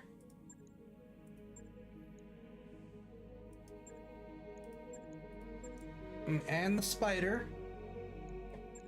Me and the Blackjack, Behemoth and the Shadowhawk. Oh, wait a minute. Oh.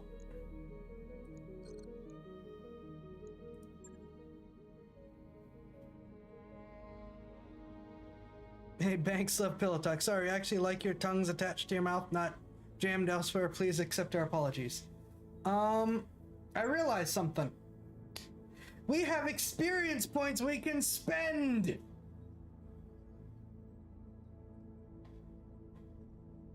All right, my tactics will probably never be improved. I'm not in a melee mech, so I might as well keep doing gunnery.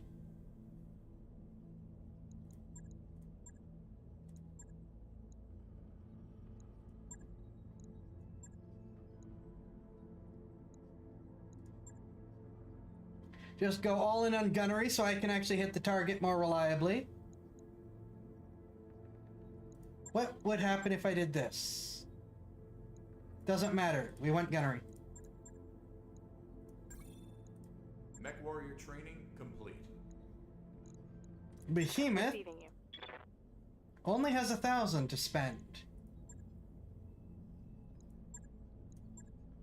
Which again, we might as well do gunnery for that. Commander? Glitch.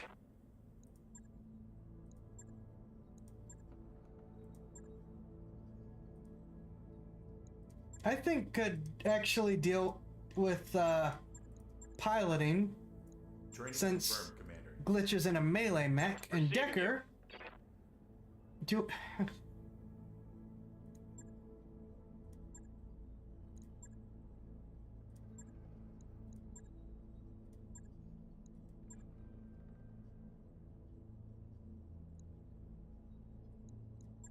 I could do that. I could get him health and improved hit. I think I'm gonna do that. Mech warrior training complete. Try to improve his survivability a little bit. Now, to battle. All right, let's do this again.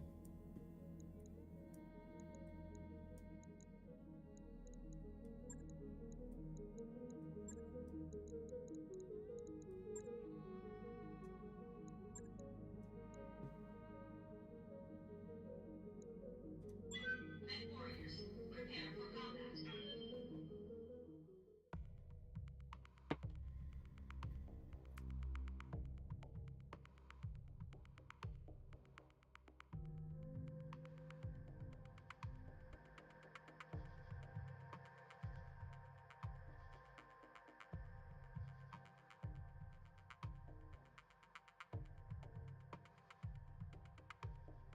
Decker received proper counseling. Life expectancy improves. That's pretty much what we just did.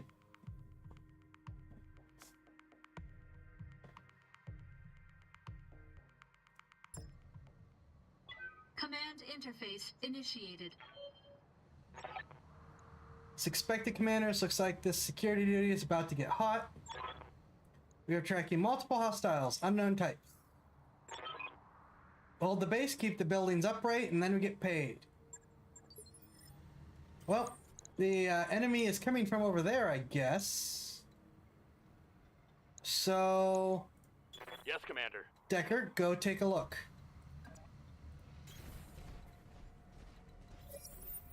Picked up a blip.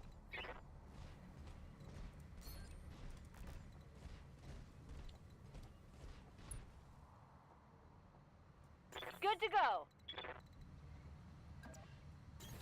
Got it.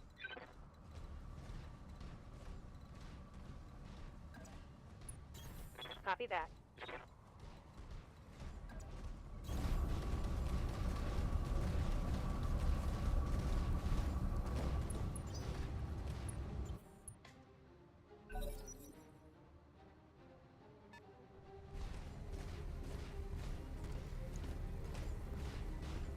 Fire starter. Decker. What's up, boss?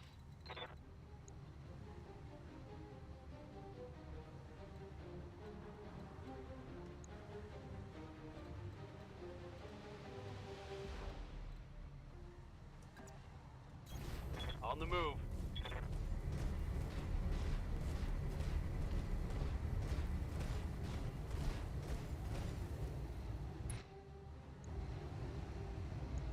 Affirmative. You're just not gonna do well, are you? That's a miss.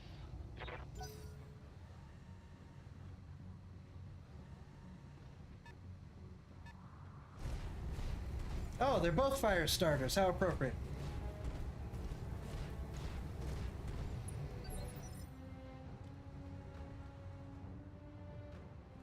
Waiting on you, Commander.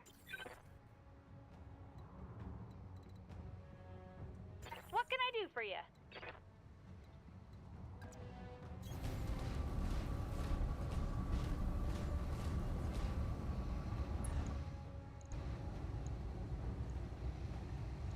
Really? Really?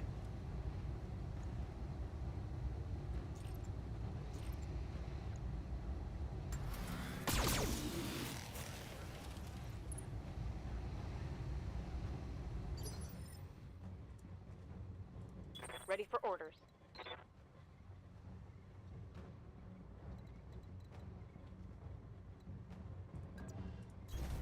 Moving to position.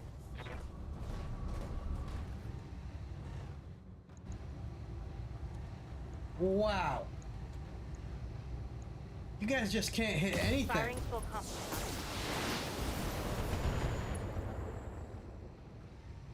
I guess we're just gonna have to make sure they close to punching range. I hope I can hit something. My shiny new laser.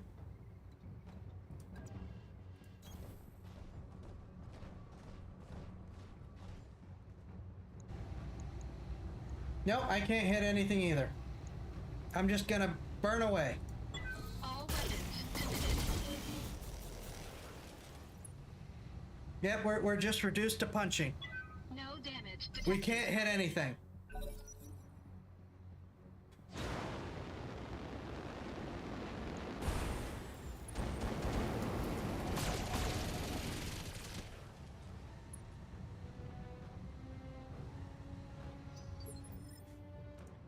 Punching it is, Decker.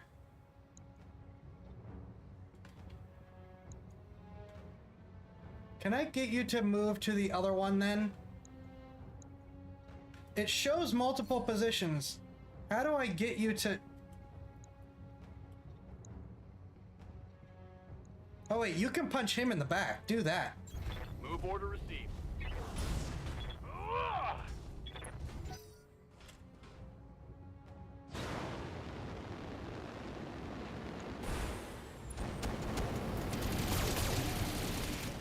I'm sure you won't come to regret. Warning. Detecting mech warrior injury. Of course. Waiting for orders. Coordinates received. This is gonna be good.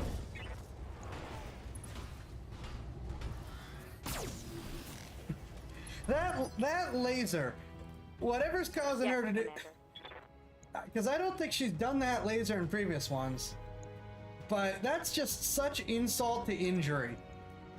Acknowledged.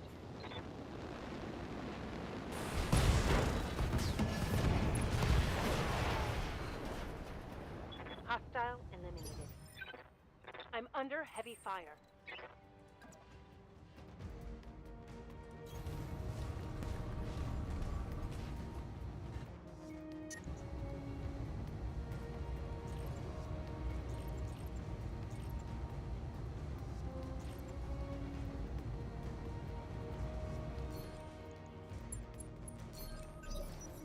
Heads up, Commander. You've got hostile contacts inbound. Goody. Can someone please kill that thing? Quickly.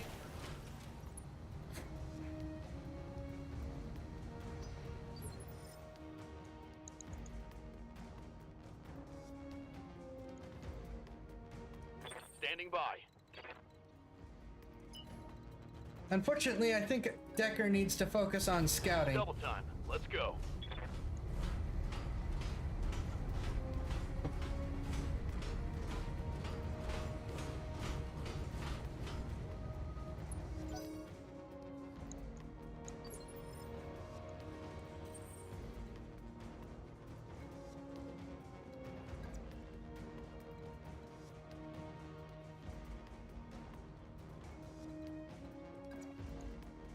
Can no one relieve me of this?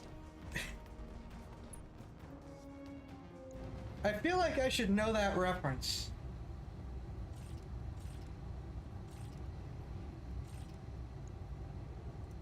Engaging target.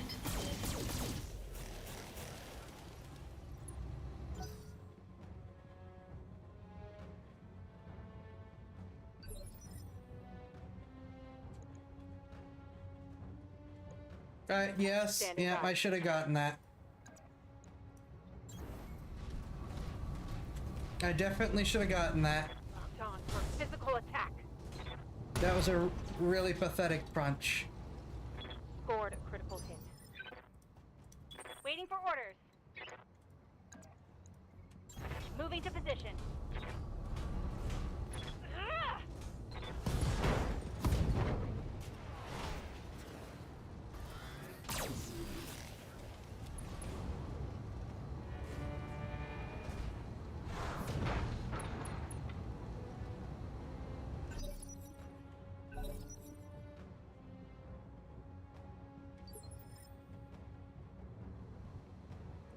Good to go.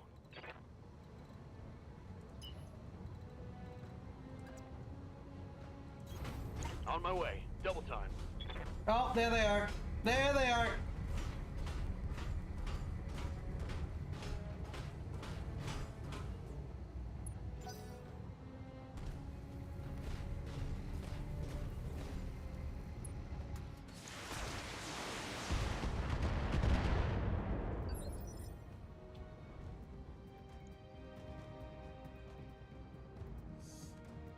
Commander? Okay, who can move the fastest? Yes, Commander. Good to go. Glitch can get the closest. Ready for orders. So Glitch is going to jump jet over. Affirmative.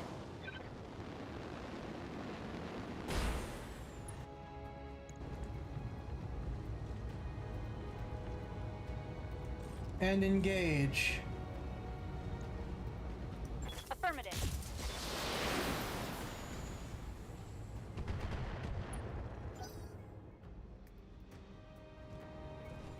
Unfortunately, we're just gonna have to accept that. But hopefully, Behemoth can kill that.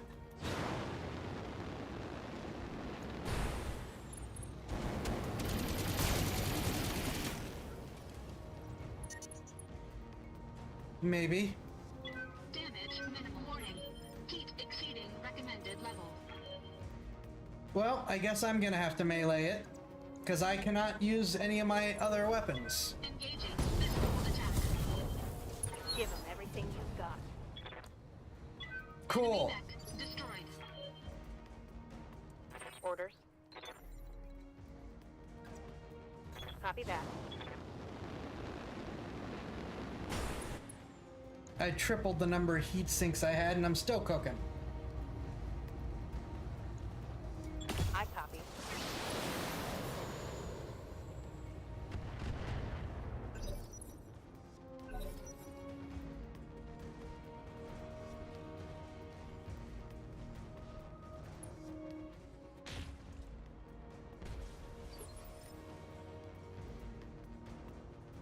Commander?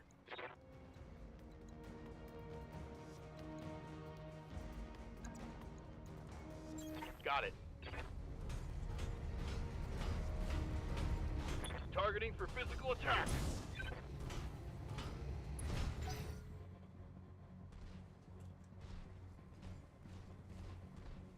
I was really... Nope, yeah, he is taking the bait. Excellent. Decker, you're good for something. It's called being bait, but you are good for it. On my way.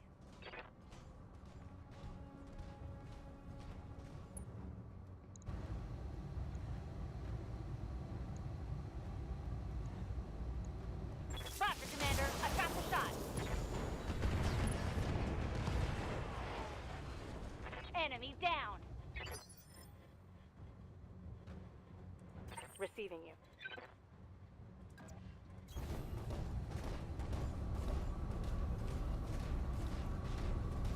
In 3 missions. Anyone see the commander? He's disguised as a pile of heat sinks. You mean the one on fire? That's the one. That's so accurate. Engaging target. He is my bane in this setting. I just can't. I'm always cooking.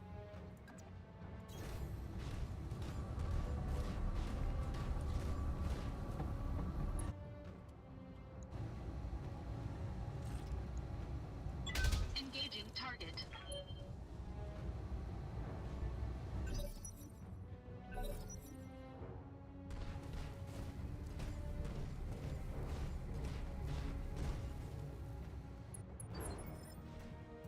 Oh, really? You're not attacking anyone? Well, I don't mind if I do. Copy that.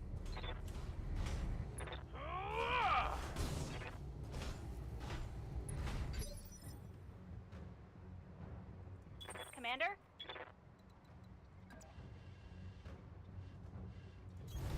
Affirmative.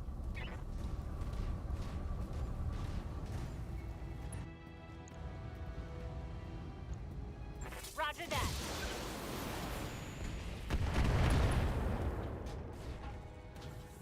Critical hit, Commander. Good to go. Roger.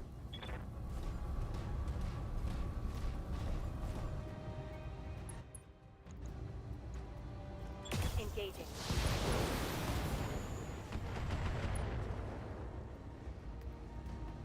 Target's taken a critical hit.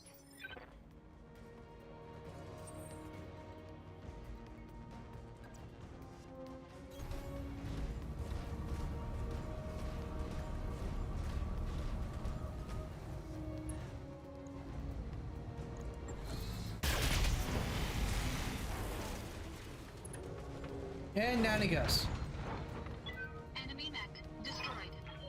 All targets eliminated. Sit tight and I can collect you from where you are at right now. Mission successful. They are poorly terraformed. The worlds are poorly terraformed and thus still in the process of trying to figure out life.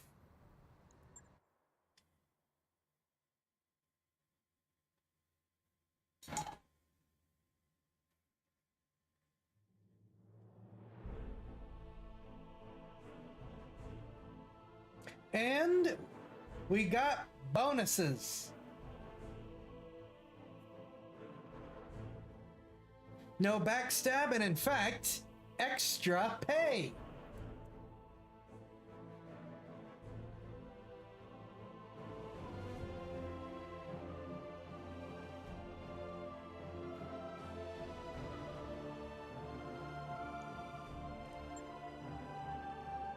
My blackjack, as usual, needs repairs.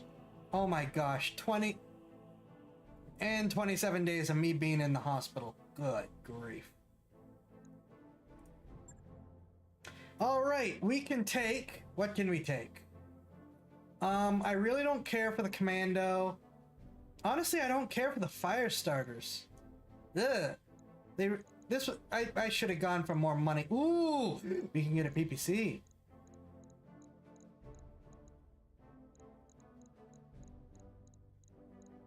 That PPC is well worth it.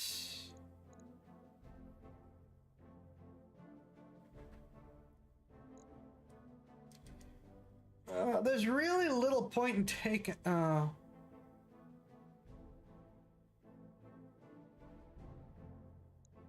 Yeah, we want the PPC. It is very good.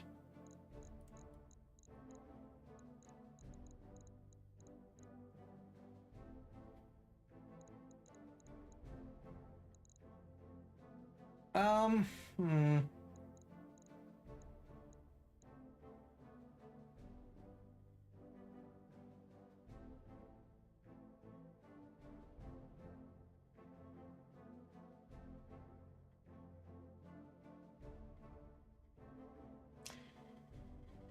I think probably guarantee. No, let's take a panther and one of the fire starters. They're not great mechs, but we might as well take parts for them. I don't see anything else that's like super in need at the moment.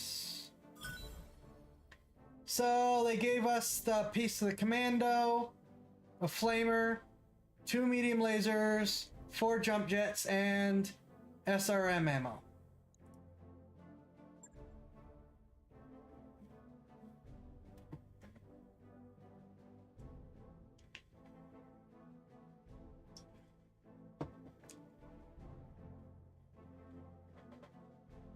And we got what, 30,000 extra C-bills?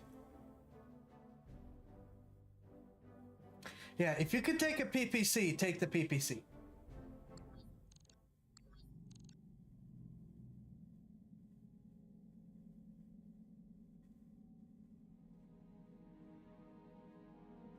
Zaya's going into a fight with a fire starter. It seems like handing a baby a fork at Sam by the electrical outlet. Yeah, that wasn't a whole lot of fun.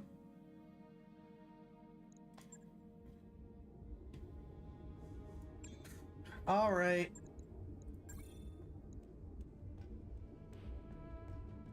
Take most of our bonus.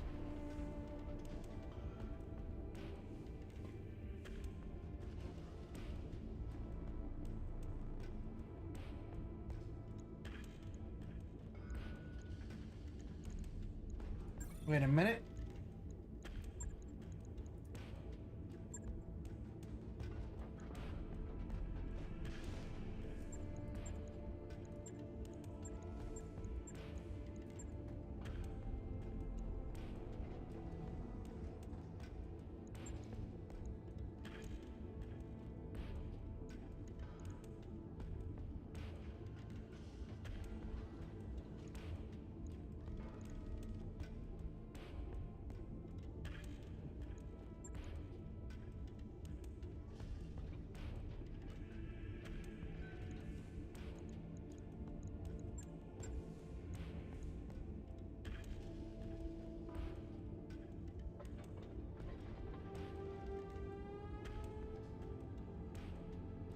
What if we did that?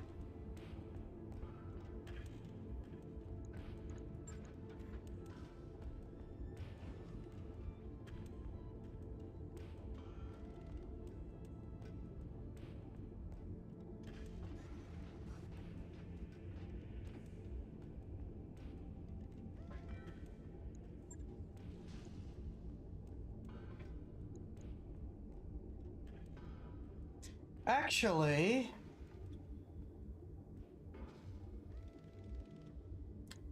we could also risk it by dropping... Oh, we can't. Never mind. Wow. That's right. I forgot how that works.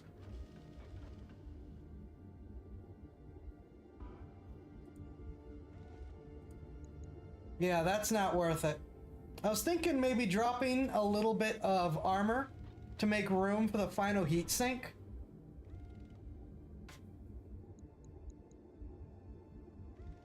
I mean, we could drop 2 jump jets. I'll be at a much shorter jump range. But I mean, I feel like if I'm gonna go for this laser build, I really do need to go for the laser build.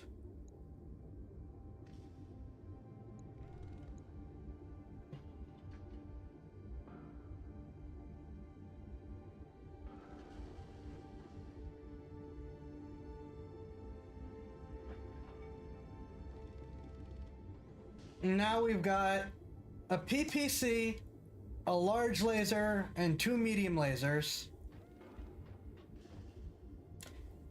5 heat sinks and 2 jump jets.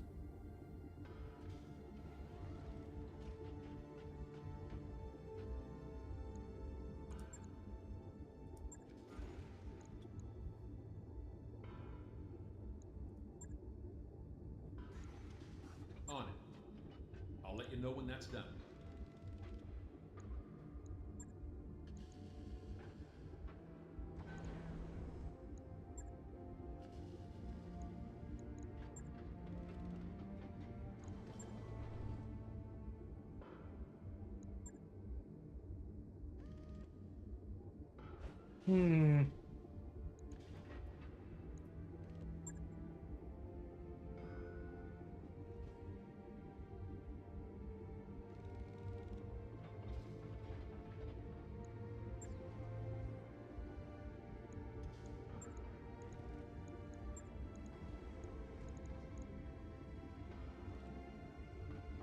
Oh, you take 6 tons. Never mind. I thought I had a cunning plan. It turns out it wasn't a very cunning plan.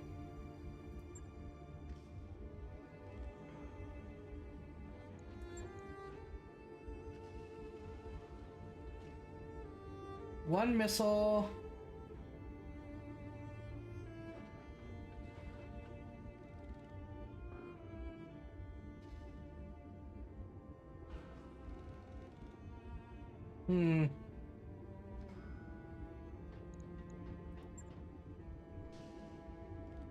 Nope, I think that's all we're gonna do then.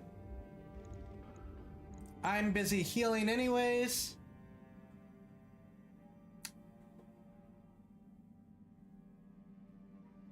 And I'm gonna take a second short break. I will be back shortly. Hopefully this break will be shorter than the first.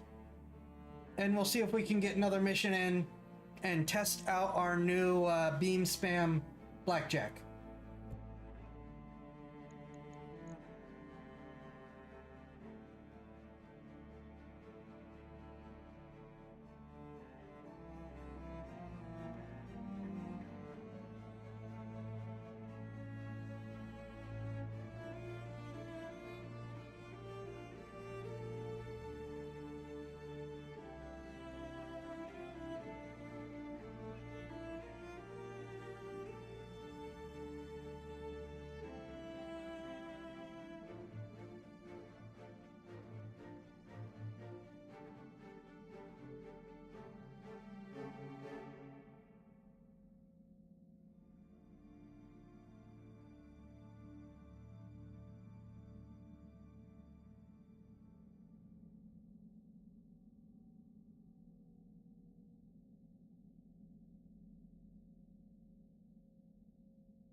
Okay, I'm back. What did I miss?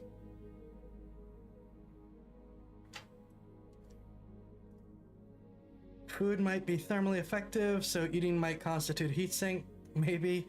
Uh-oh. Do I want to know where that's coming from or going? Okay.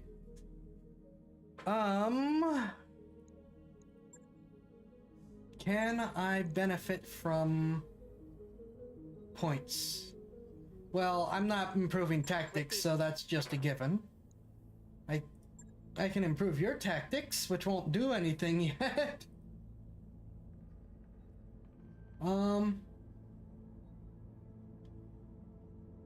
Just up to too many more heat sinks. We could do that. Training complete. Orders? Decker, no. Good to go. Good to go. Commander?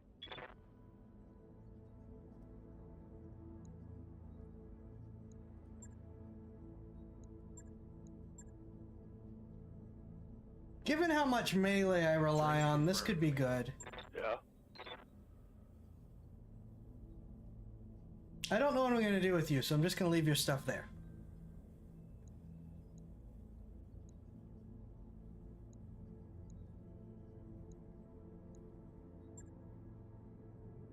Okay, we could do a patrol for the Free Worlds League. Our heat sinks are effective punch gloves or ammunition. Or go to Detroit to fight the Canopan military again. I think particularly because it takes 17 days to get there, and we've got time out of action.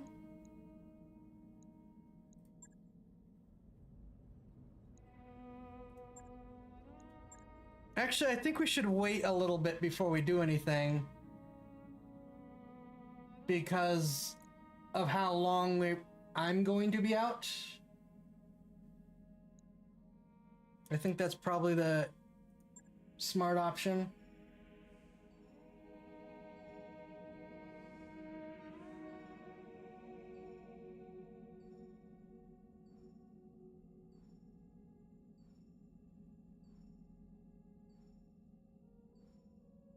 Ready to go over financials whenever you are. Okay, so down money, bank loan, interest payment, blackjack, vindicator, shadowhawk, spider, locust, and paychecks. Goody. Next month's expense levels. Probably leave it at normal.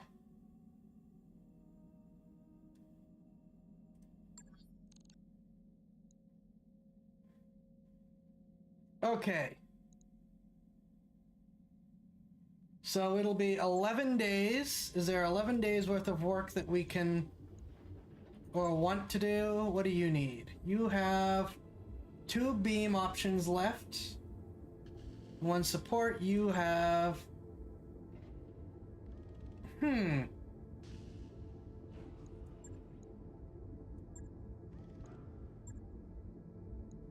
I wonder...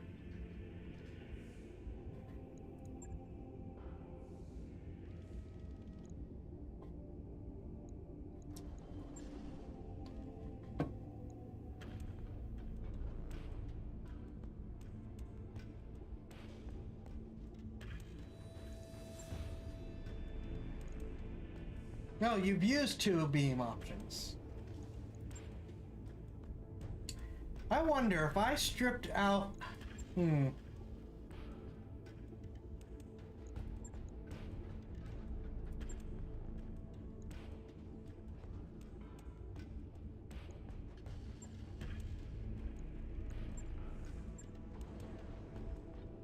This has a lot of mounts.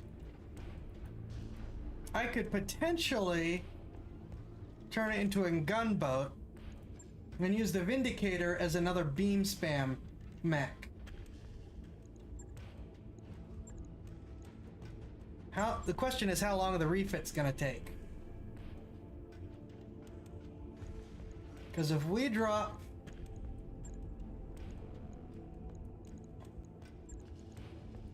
that,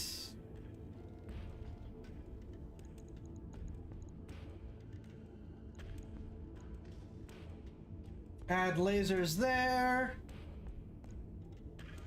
that uses up that thing's full tonnage, because of course it does. So we're just always going to be down a laser then. I can only do 4 unless we drop that and just turn it into all medium lasers. But we need the PPC.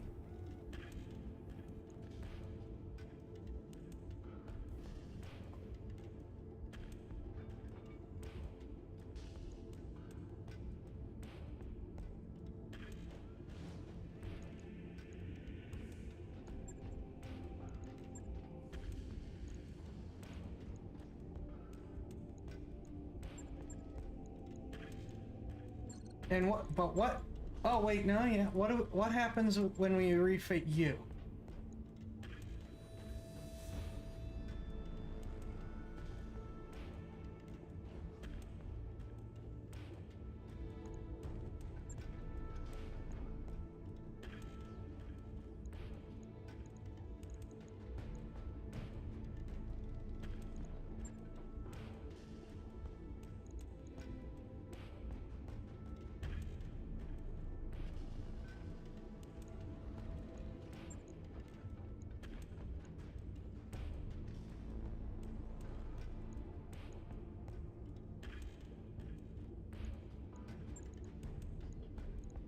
Nope, we're gonna leave the SRMs.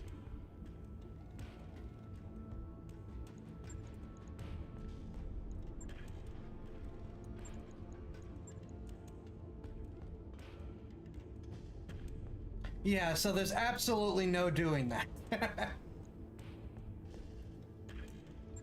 I think we're just gonna need to leave these two like they are.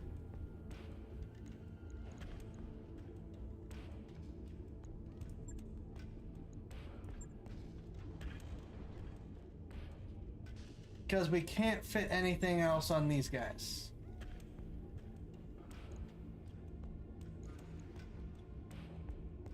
Yeah, we're just stuck with this.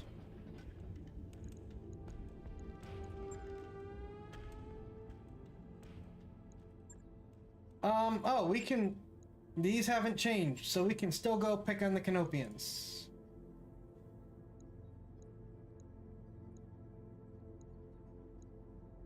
Again, I feel like I want to do more salvage for equipment, but after that expense with 17 days travel, we kind of have to do that, don't we?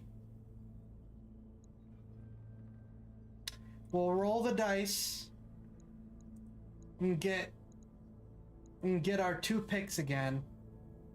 Hope we get something good. Wait, no, we can sell stuff, can't we? Calculating course now, Commander. Calculating escape velocity. Well, I keep forgetting we can also sell equipment.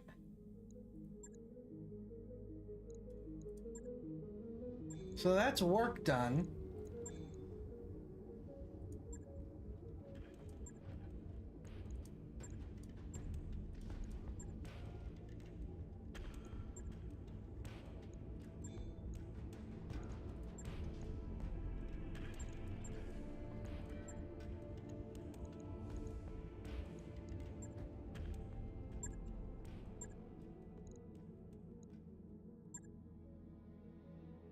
Yeah, if we have to, we can sell stuff.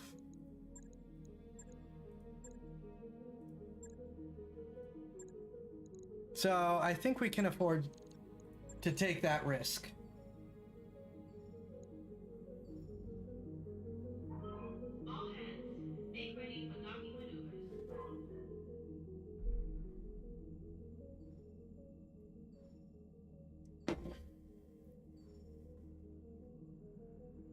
Yeah, another benefit of more parts is the fact that we can sell the parts if we have to.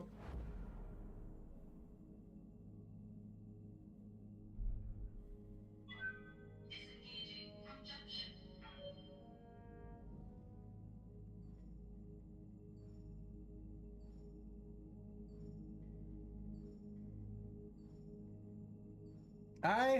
Am no longer dying. We've entered orbit, Commander.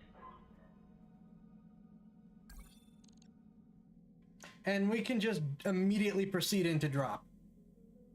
Yep, do the same layout we did. Men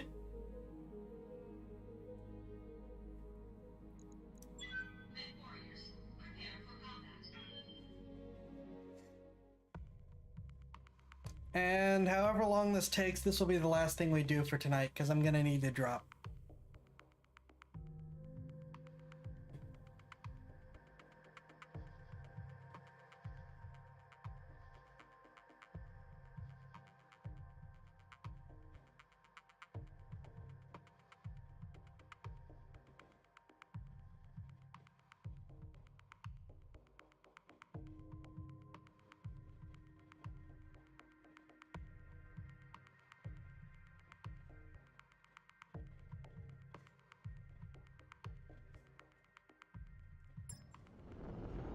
Also, I just realized I could turn my graphics back up.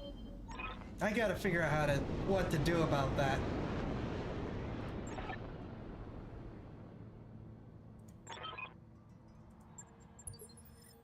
I like it here. It's lush. Good for you.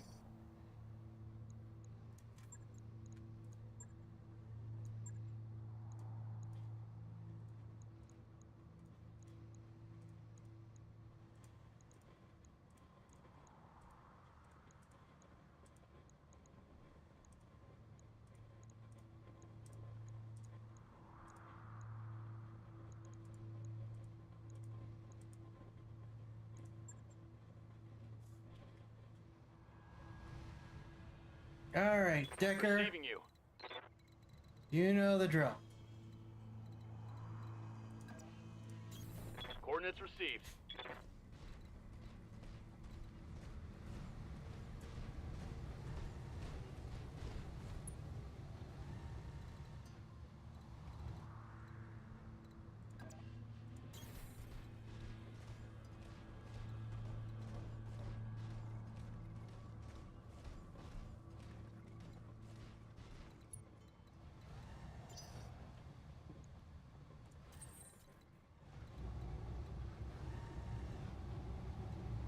Look at me.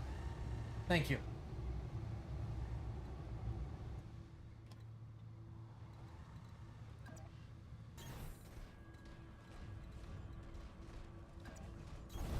Moving out. Just wanted to have a look to see what it looked like in its modified form. Orders? Okay, we know they're about there, so we're not going to be stupid enough to move Decker right into them. We're going to get him close, though. There we go. Sensors have something.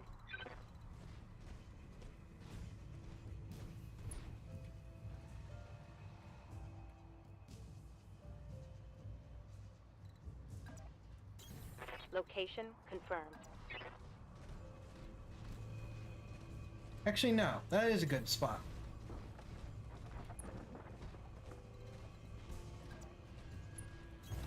I read you, Commander. Moving out.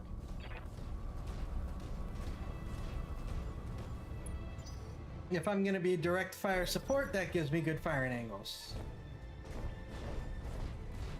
Oh good, another fire starter. At least he can't hit anything. Alright, Decker. Waiting for orders. Actually, punching it might not be the worst plan in the world. Roger that.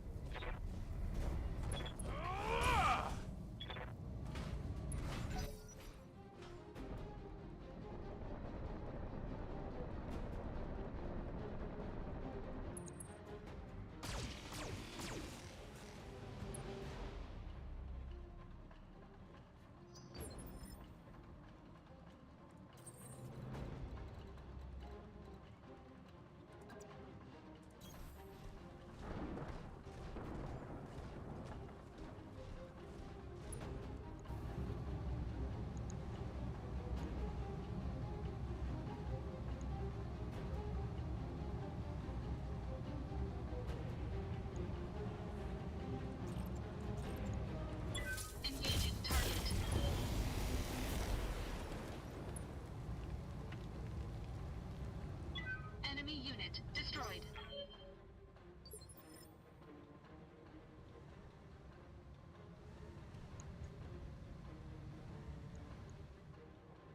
I hear ya.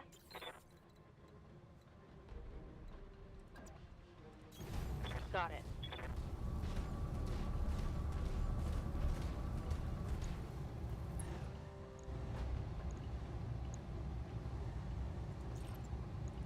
Firing.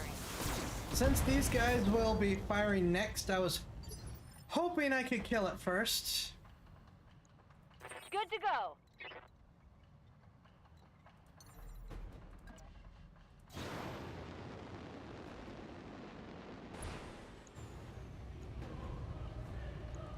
Tell me what to shoot. Okay, there we go.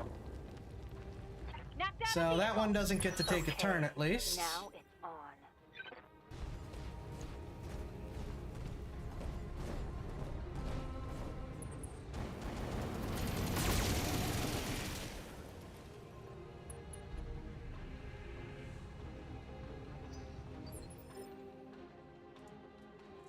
Yes, Commander.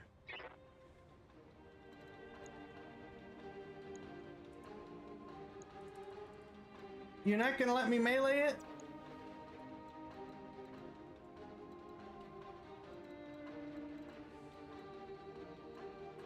Fine. Position confirmed.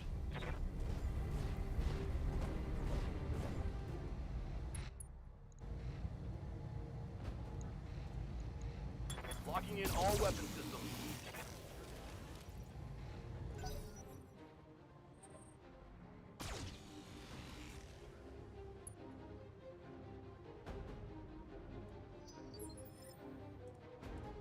Alright. I want to see how my beam alpha strike works on this thing.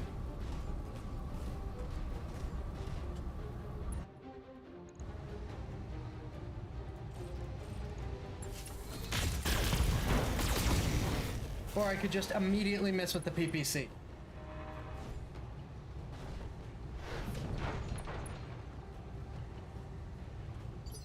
But at least I knocked it over. Standing by. Waiting for orders. Ready for orders. Move order received. Ugh. Really?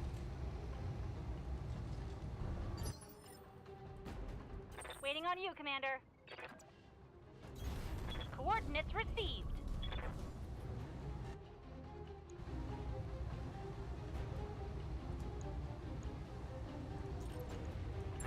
Special delivery! Really? Good to go. Alright, go step on that. On my way. Locked on for physical attack. Thank you. Reporting. Enemy vehicle eliminated.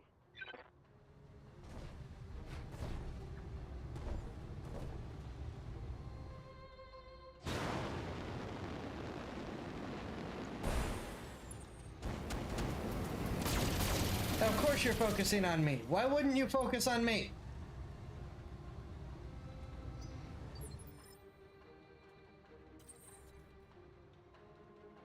Orders.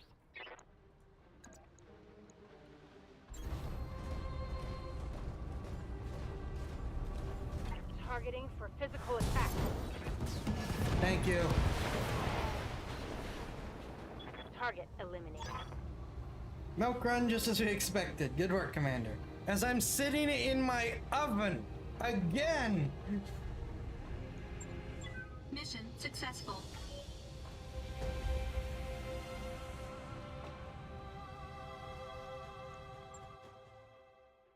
That was a really quick mission. Oh, I didn't expect it to be that fast.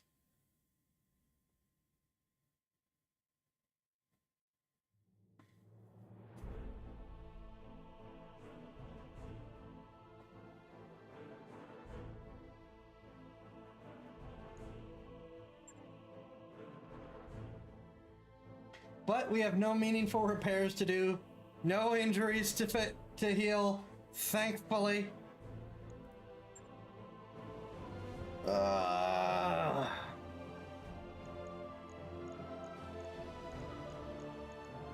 And a lot of crappy salvage. Alright, might as well take the mech parts. And LRM-10s are quite good. I should start looking to swap my, Oh wait, no, I got an idea. Let's make sure we take the SRM. I'm thinking, SRM shotgun. And we got, well, no, we got the ammo, sorry.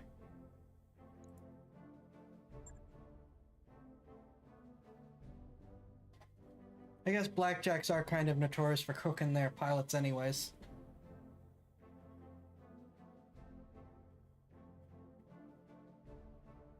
Yeah, just get a mech that has a lot of missile hardpoints, give it tons of SRMs. Contact the Rim World Frontier. Okay, I guess we're getting a little bit of story before we finish tonight. Alright everybody, gather around. After our last talk, I bit the bullet and started fishing around for uncertified contracts. And I repeat, might have caught us something. Who's the client? Unknown. She didn't ID herself in the message, but she claims to be a member of the Canopian elite. She says that she's got a big job lined up and she wants us for it. Us specifically. She called the commander out by name. Which is concerning. How would she even know about us in the first place? Isn't like we're drowning in publicity here. Looks like our luck has finally changed. She's got good taste in mercenaries, whoever she is. How would she even know about us? Blackjack and Camara, making it even more fit. Yeah, it's really fitting that I'm sitting in a mech that's notorious for cooking its pilots.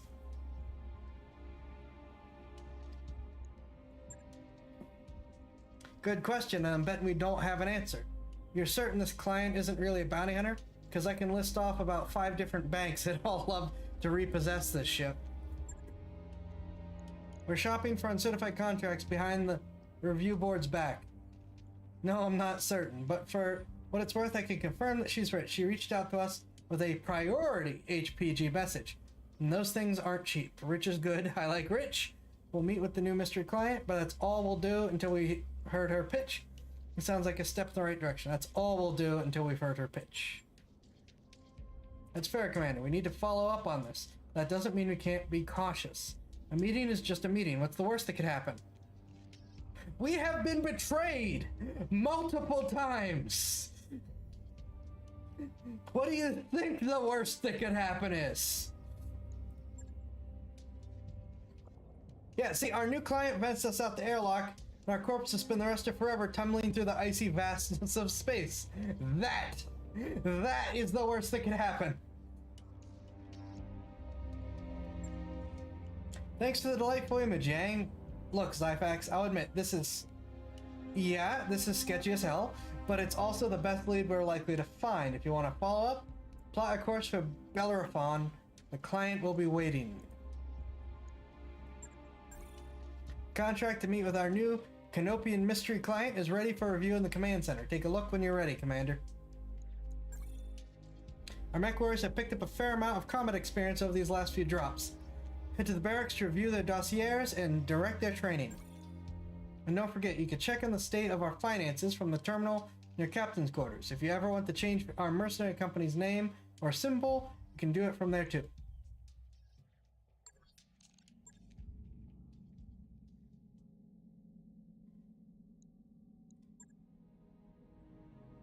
Okay, so we've got the benefactor, which only pays 33,000 credits. Not credits, C-bills. We can also take pirate contracts and another Free Worlds League contract.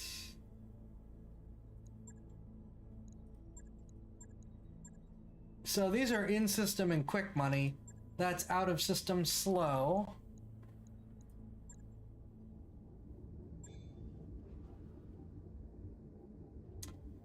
You know what? Let's do another quick contract in system. since that was really, really fast.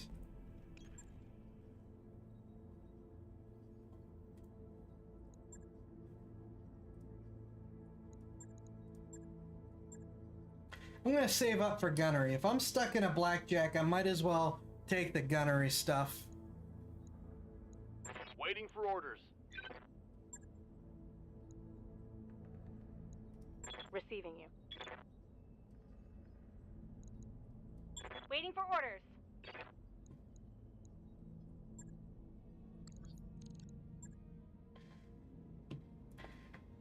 Alright, do we want to work for pirates? Operate and eliminate key figure in the merit hierarchy in the system. To leave the organization to chaos and ensure safety for pirate operations. Relatively unguarded and vulnerable, and we'd like you to strike in this window of opportunity. Or the Free Worlds League, which has better salvage but worse pay. Guerrilla strikes against our facilities have increased. Our intel says the planetary government is bankrolling the guerrillas and providing logistical support in the form of small arms, explosives, and medical supplies. We need to intercept the local government supply convoy and destroy it before it reaches the guerrilla forces. Oh, we should travel to 17 days. We kind of need...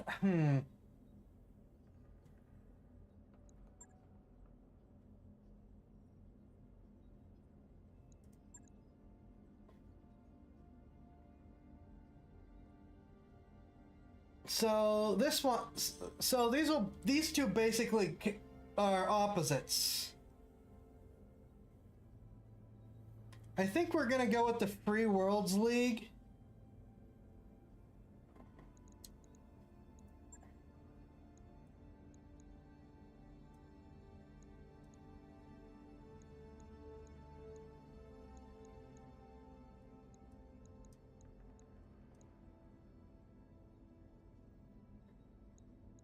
And just accept we're not getting a lot of salvage, but we need the cash.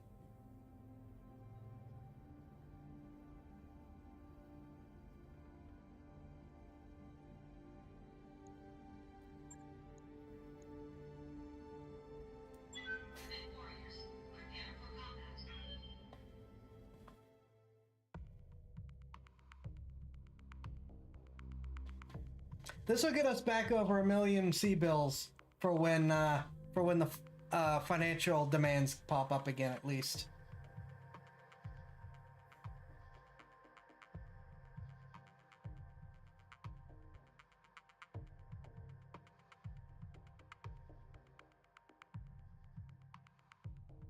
So all we gotta do is destroy the convoy. Secondary objective is hit the guards.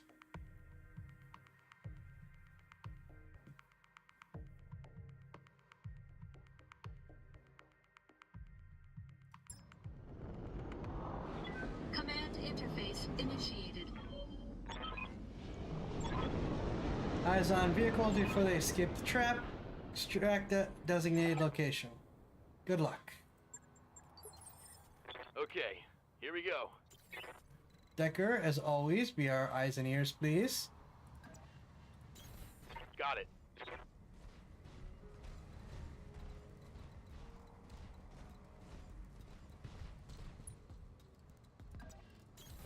Moving to position.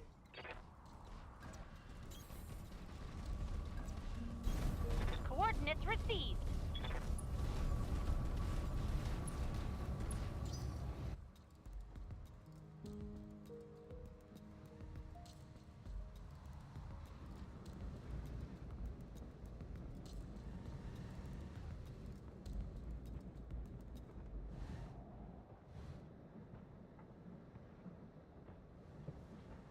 Some concerns are had. Decker, Ready please for find them. Our target is within sensor range. Sensors have something. Okay, there's the convoy.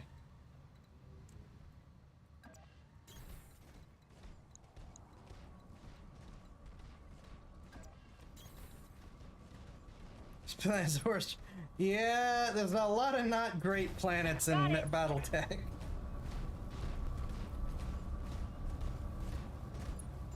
Though it's also not in the middle of the day, which isn't helping.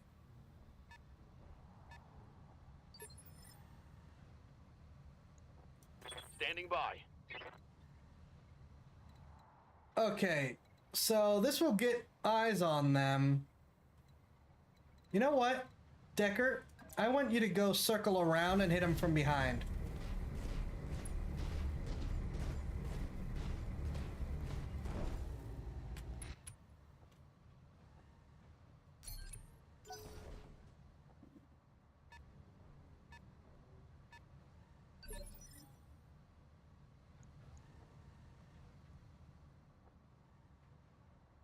Ready for orders. Good to go. It's like no one can get in range in time.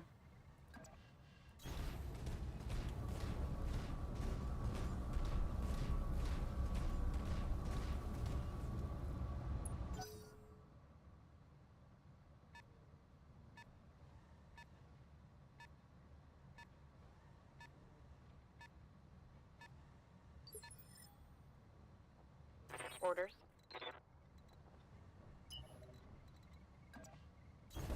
Hauling ass.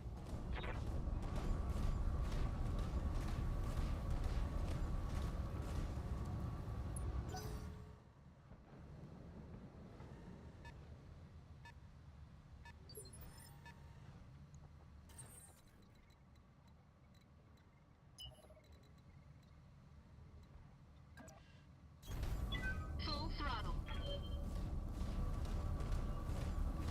Yeah, closing this distance is a pain.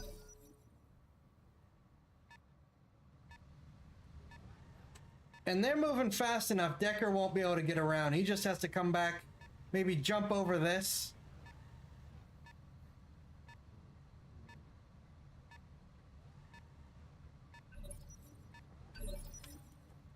Orders.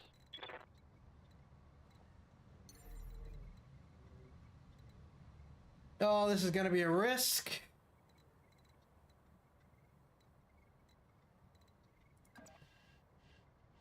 Roger that.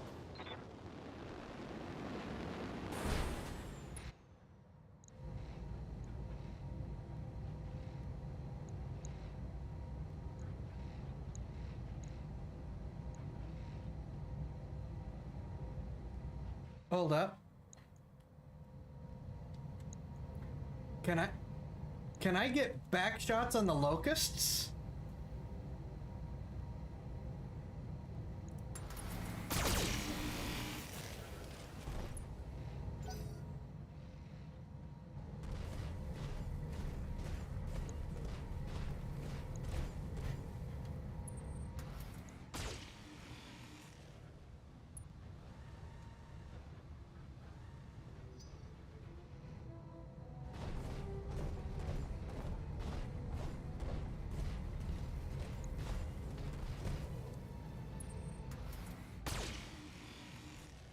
I'm amused that the locusts don't want to have anything to do with the one thing they can take on safely.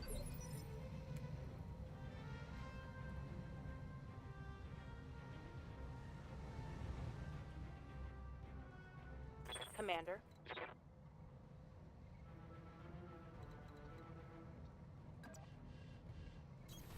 Copy that.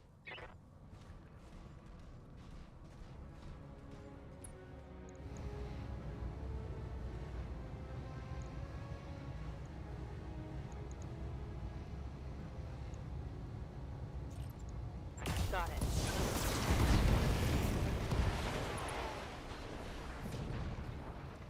One Yep, and that's why locusts don't pick on mechs bigger than themselves. Locusts have no business they're protecting the vehicles. The vehicles are just gonna make a run for it.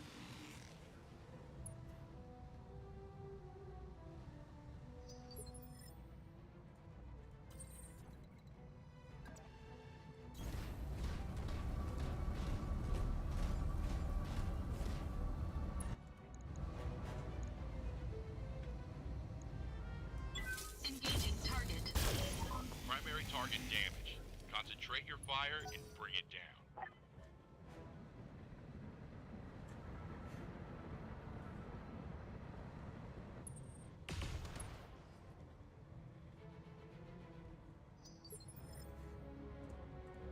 I hear ya. I read you, Commander. Moving out.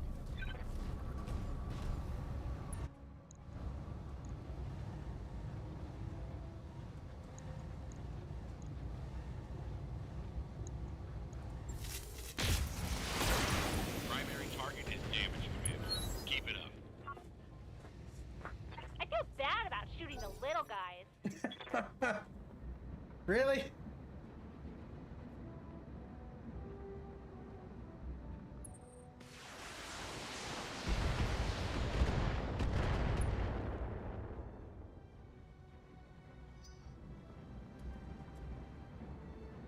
Yeah, they're just trying to run interference for the vehicles. As good escorts should.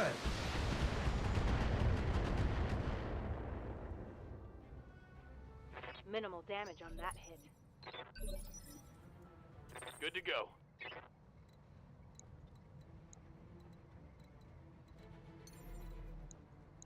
If you trip and fall again,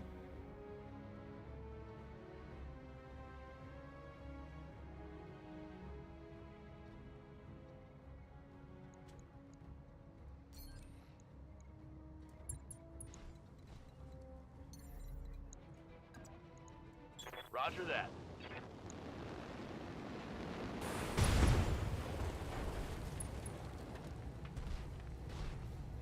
Enemy vehicle destroyed.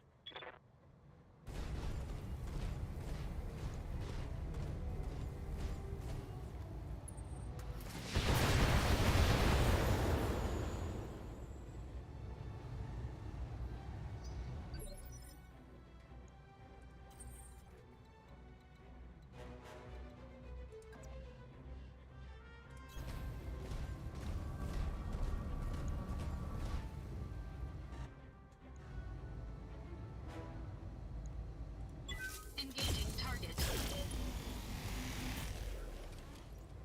why? Receiving you.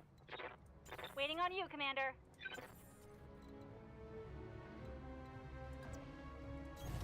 Acknowledged.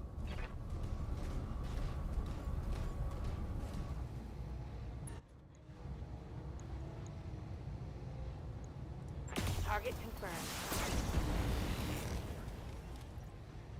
What is with these things being so tough?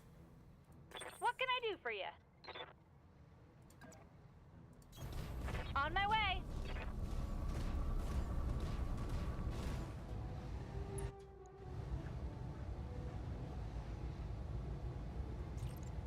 Tell me what to shoot.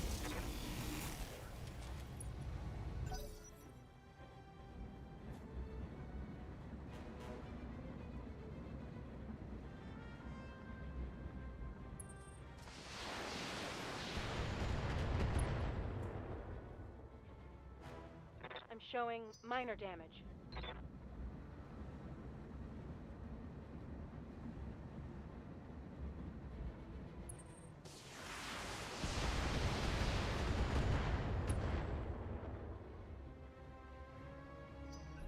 Let's hit him hard.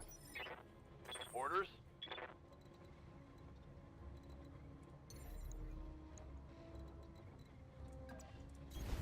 Copy that.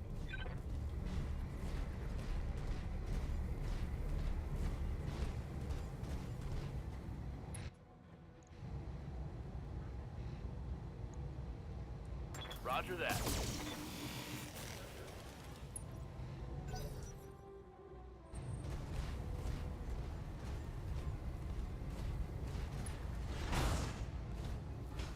Oh, it nuzzled me.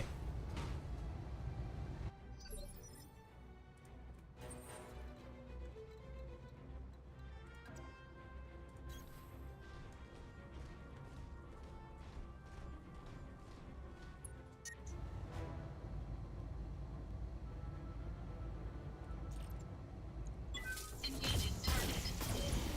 Thank you. Enemy unit destroyed. What's up, boss? On the move.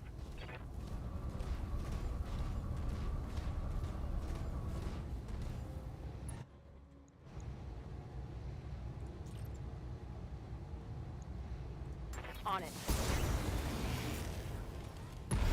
Leopard inbound, Commander. I'll meet you at the LZ. Yeah, give me a sec. I gotta kill this guy. Going toe to toe. He'll walk up and kick him in the back of the head, and then shoot him just for insult. Another hit like that and you're toast.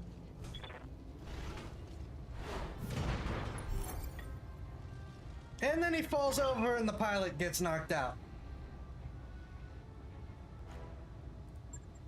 Mission successful.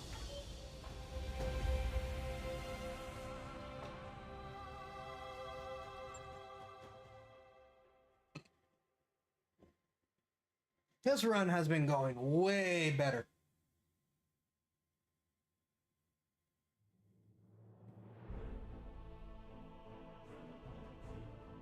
Top tier work, Commander. House Merrick is very happy with your performance. Keep it up and I'll make sure a lot more work comes your way. 25% pay bonus. Excellent.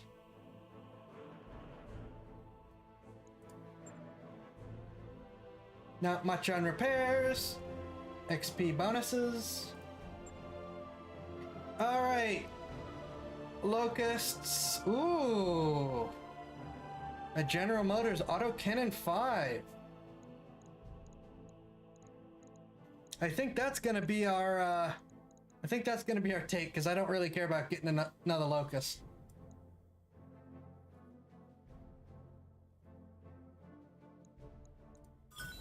And they gave us 2 medium lasers, another SRM-6, and more LRM ammo.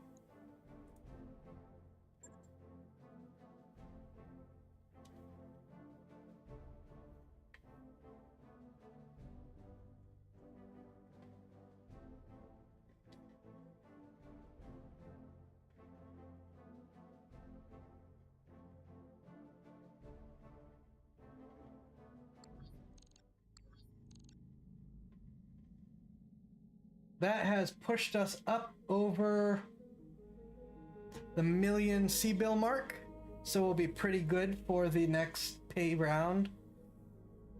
I think I'm gonna call it here. No, I don't think. I am gonna call it here for tonight.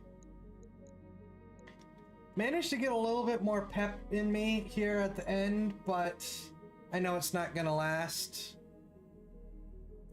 Today's been a day.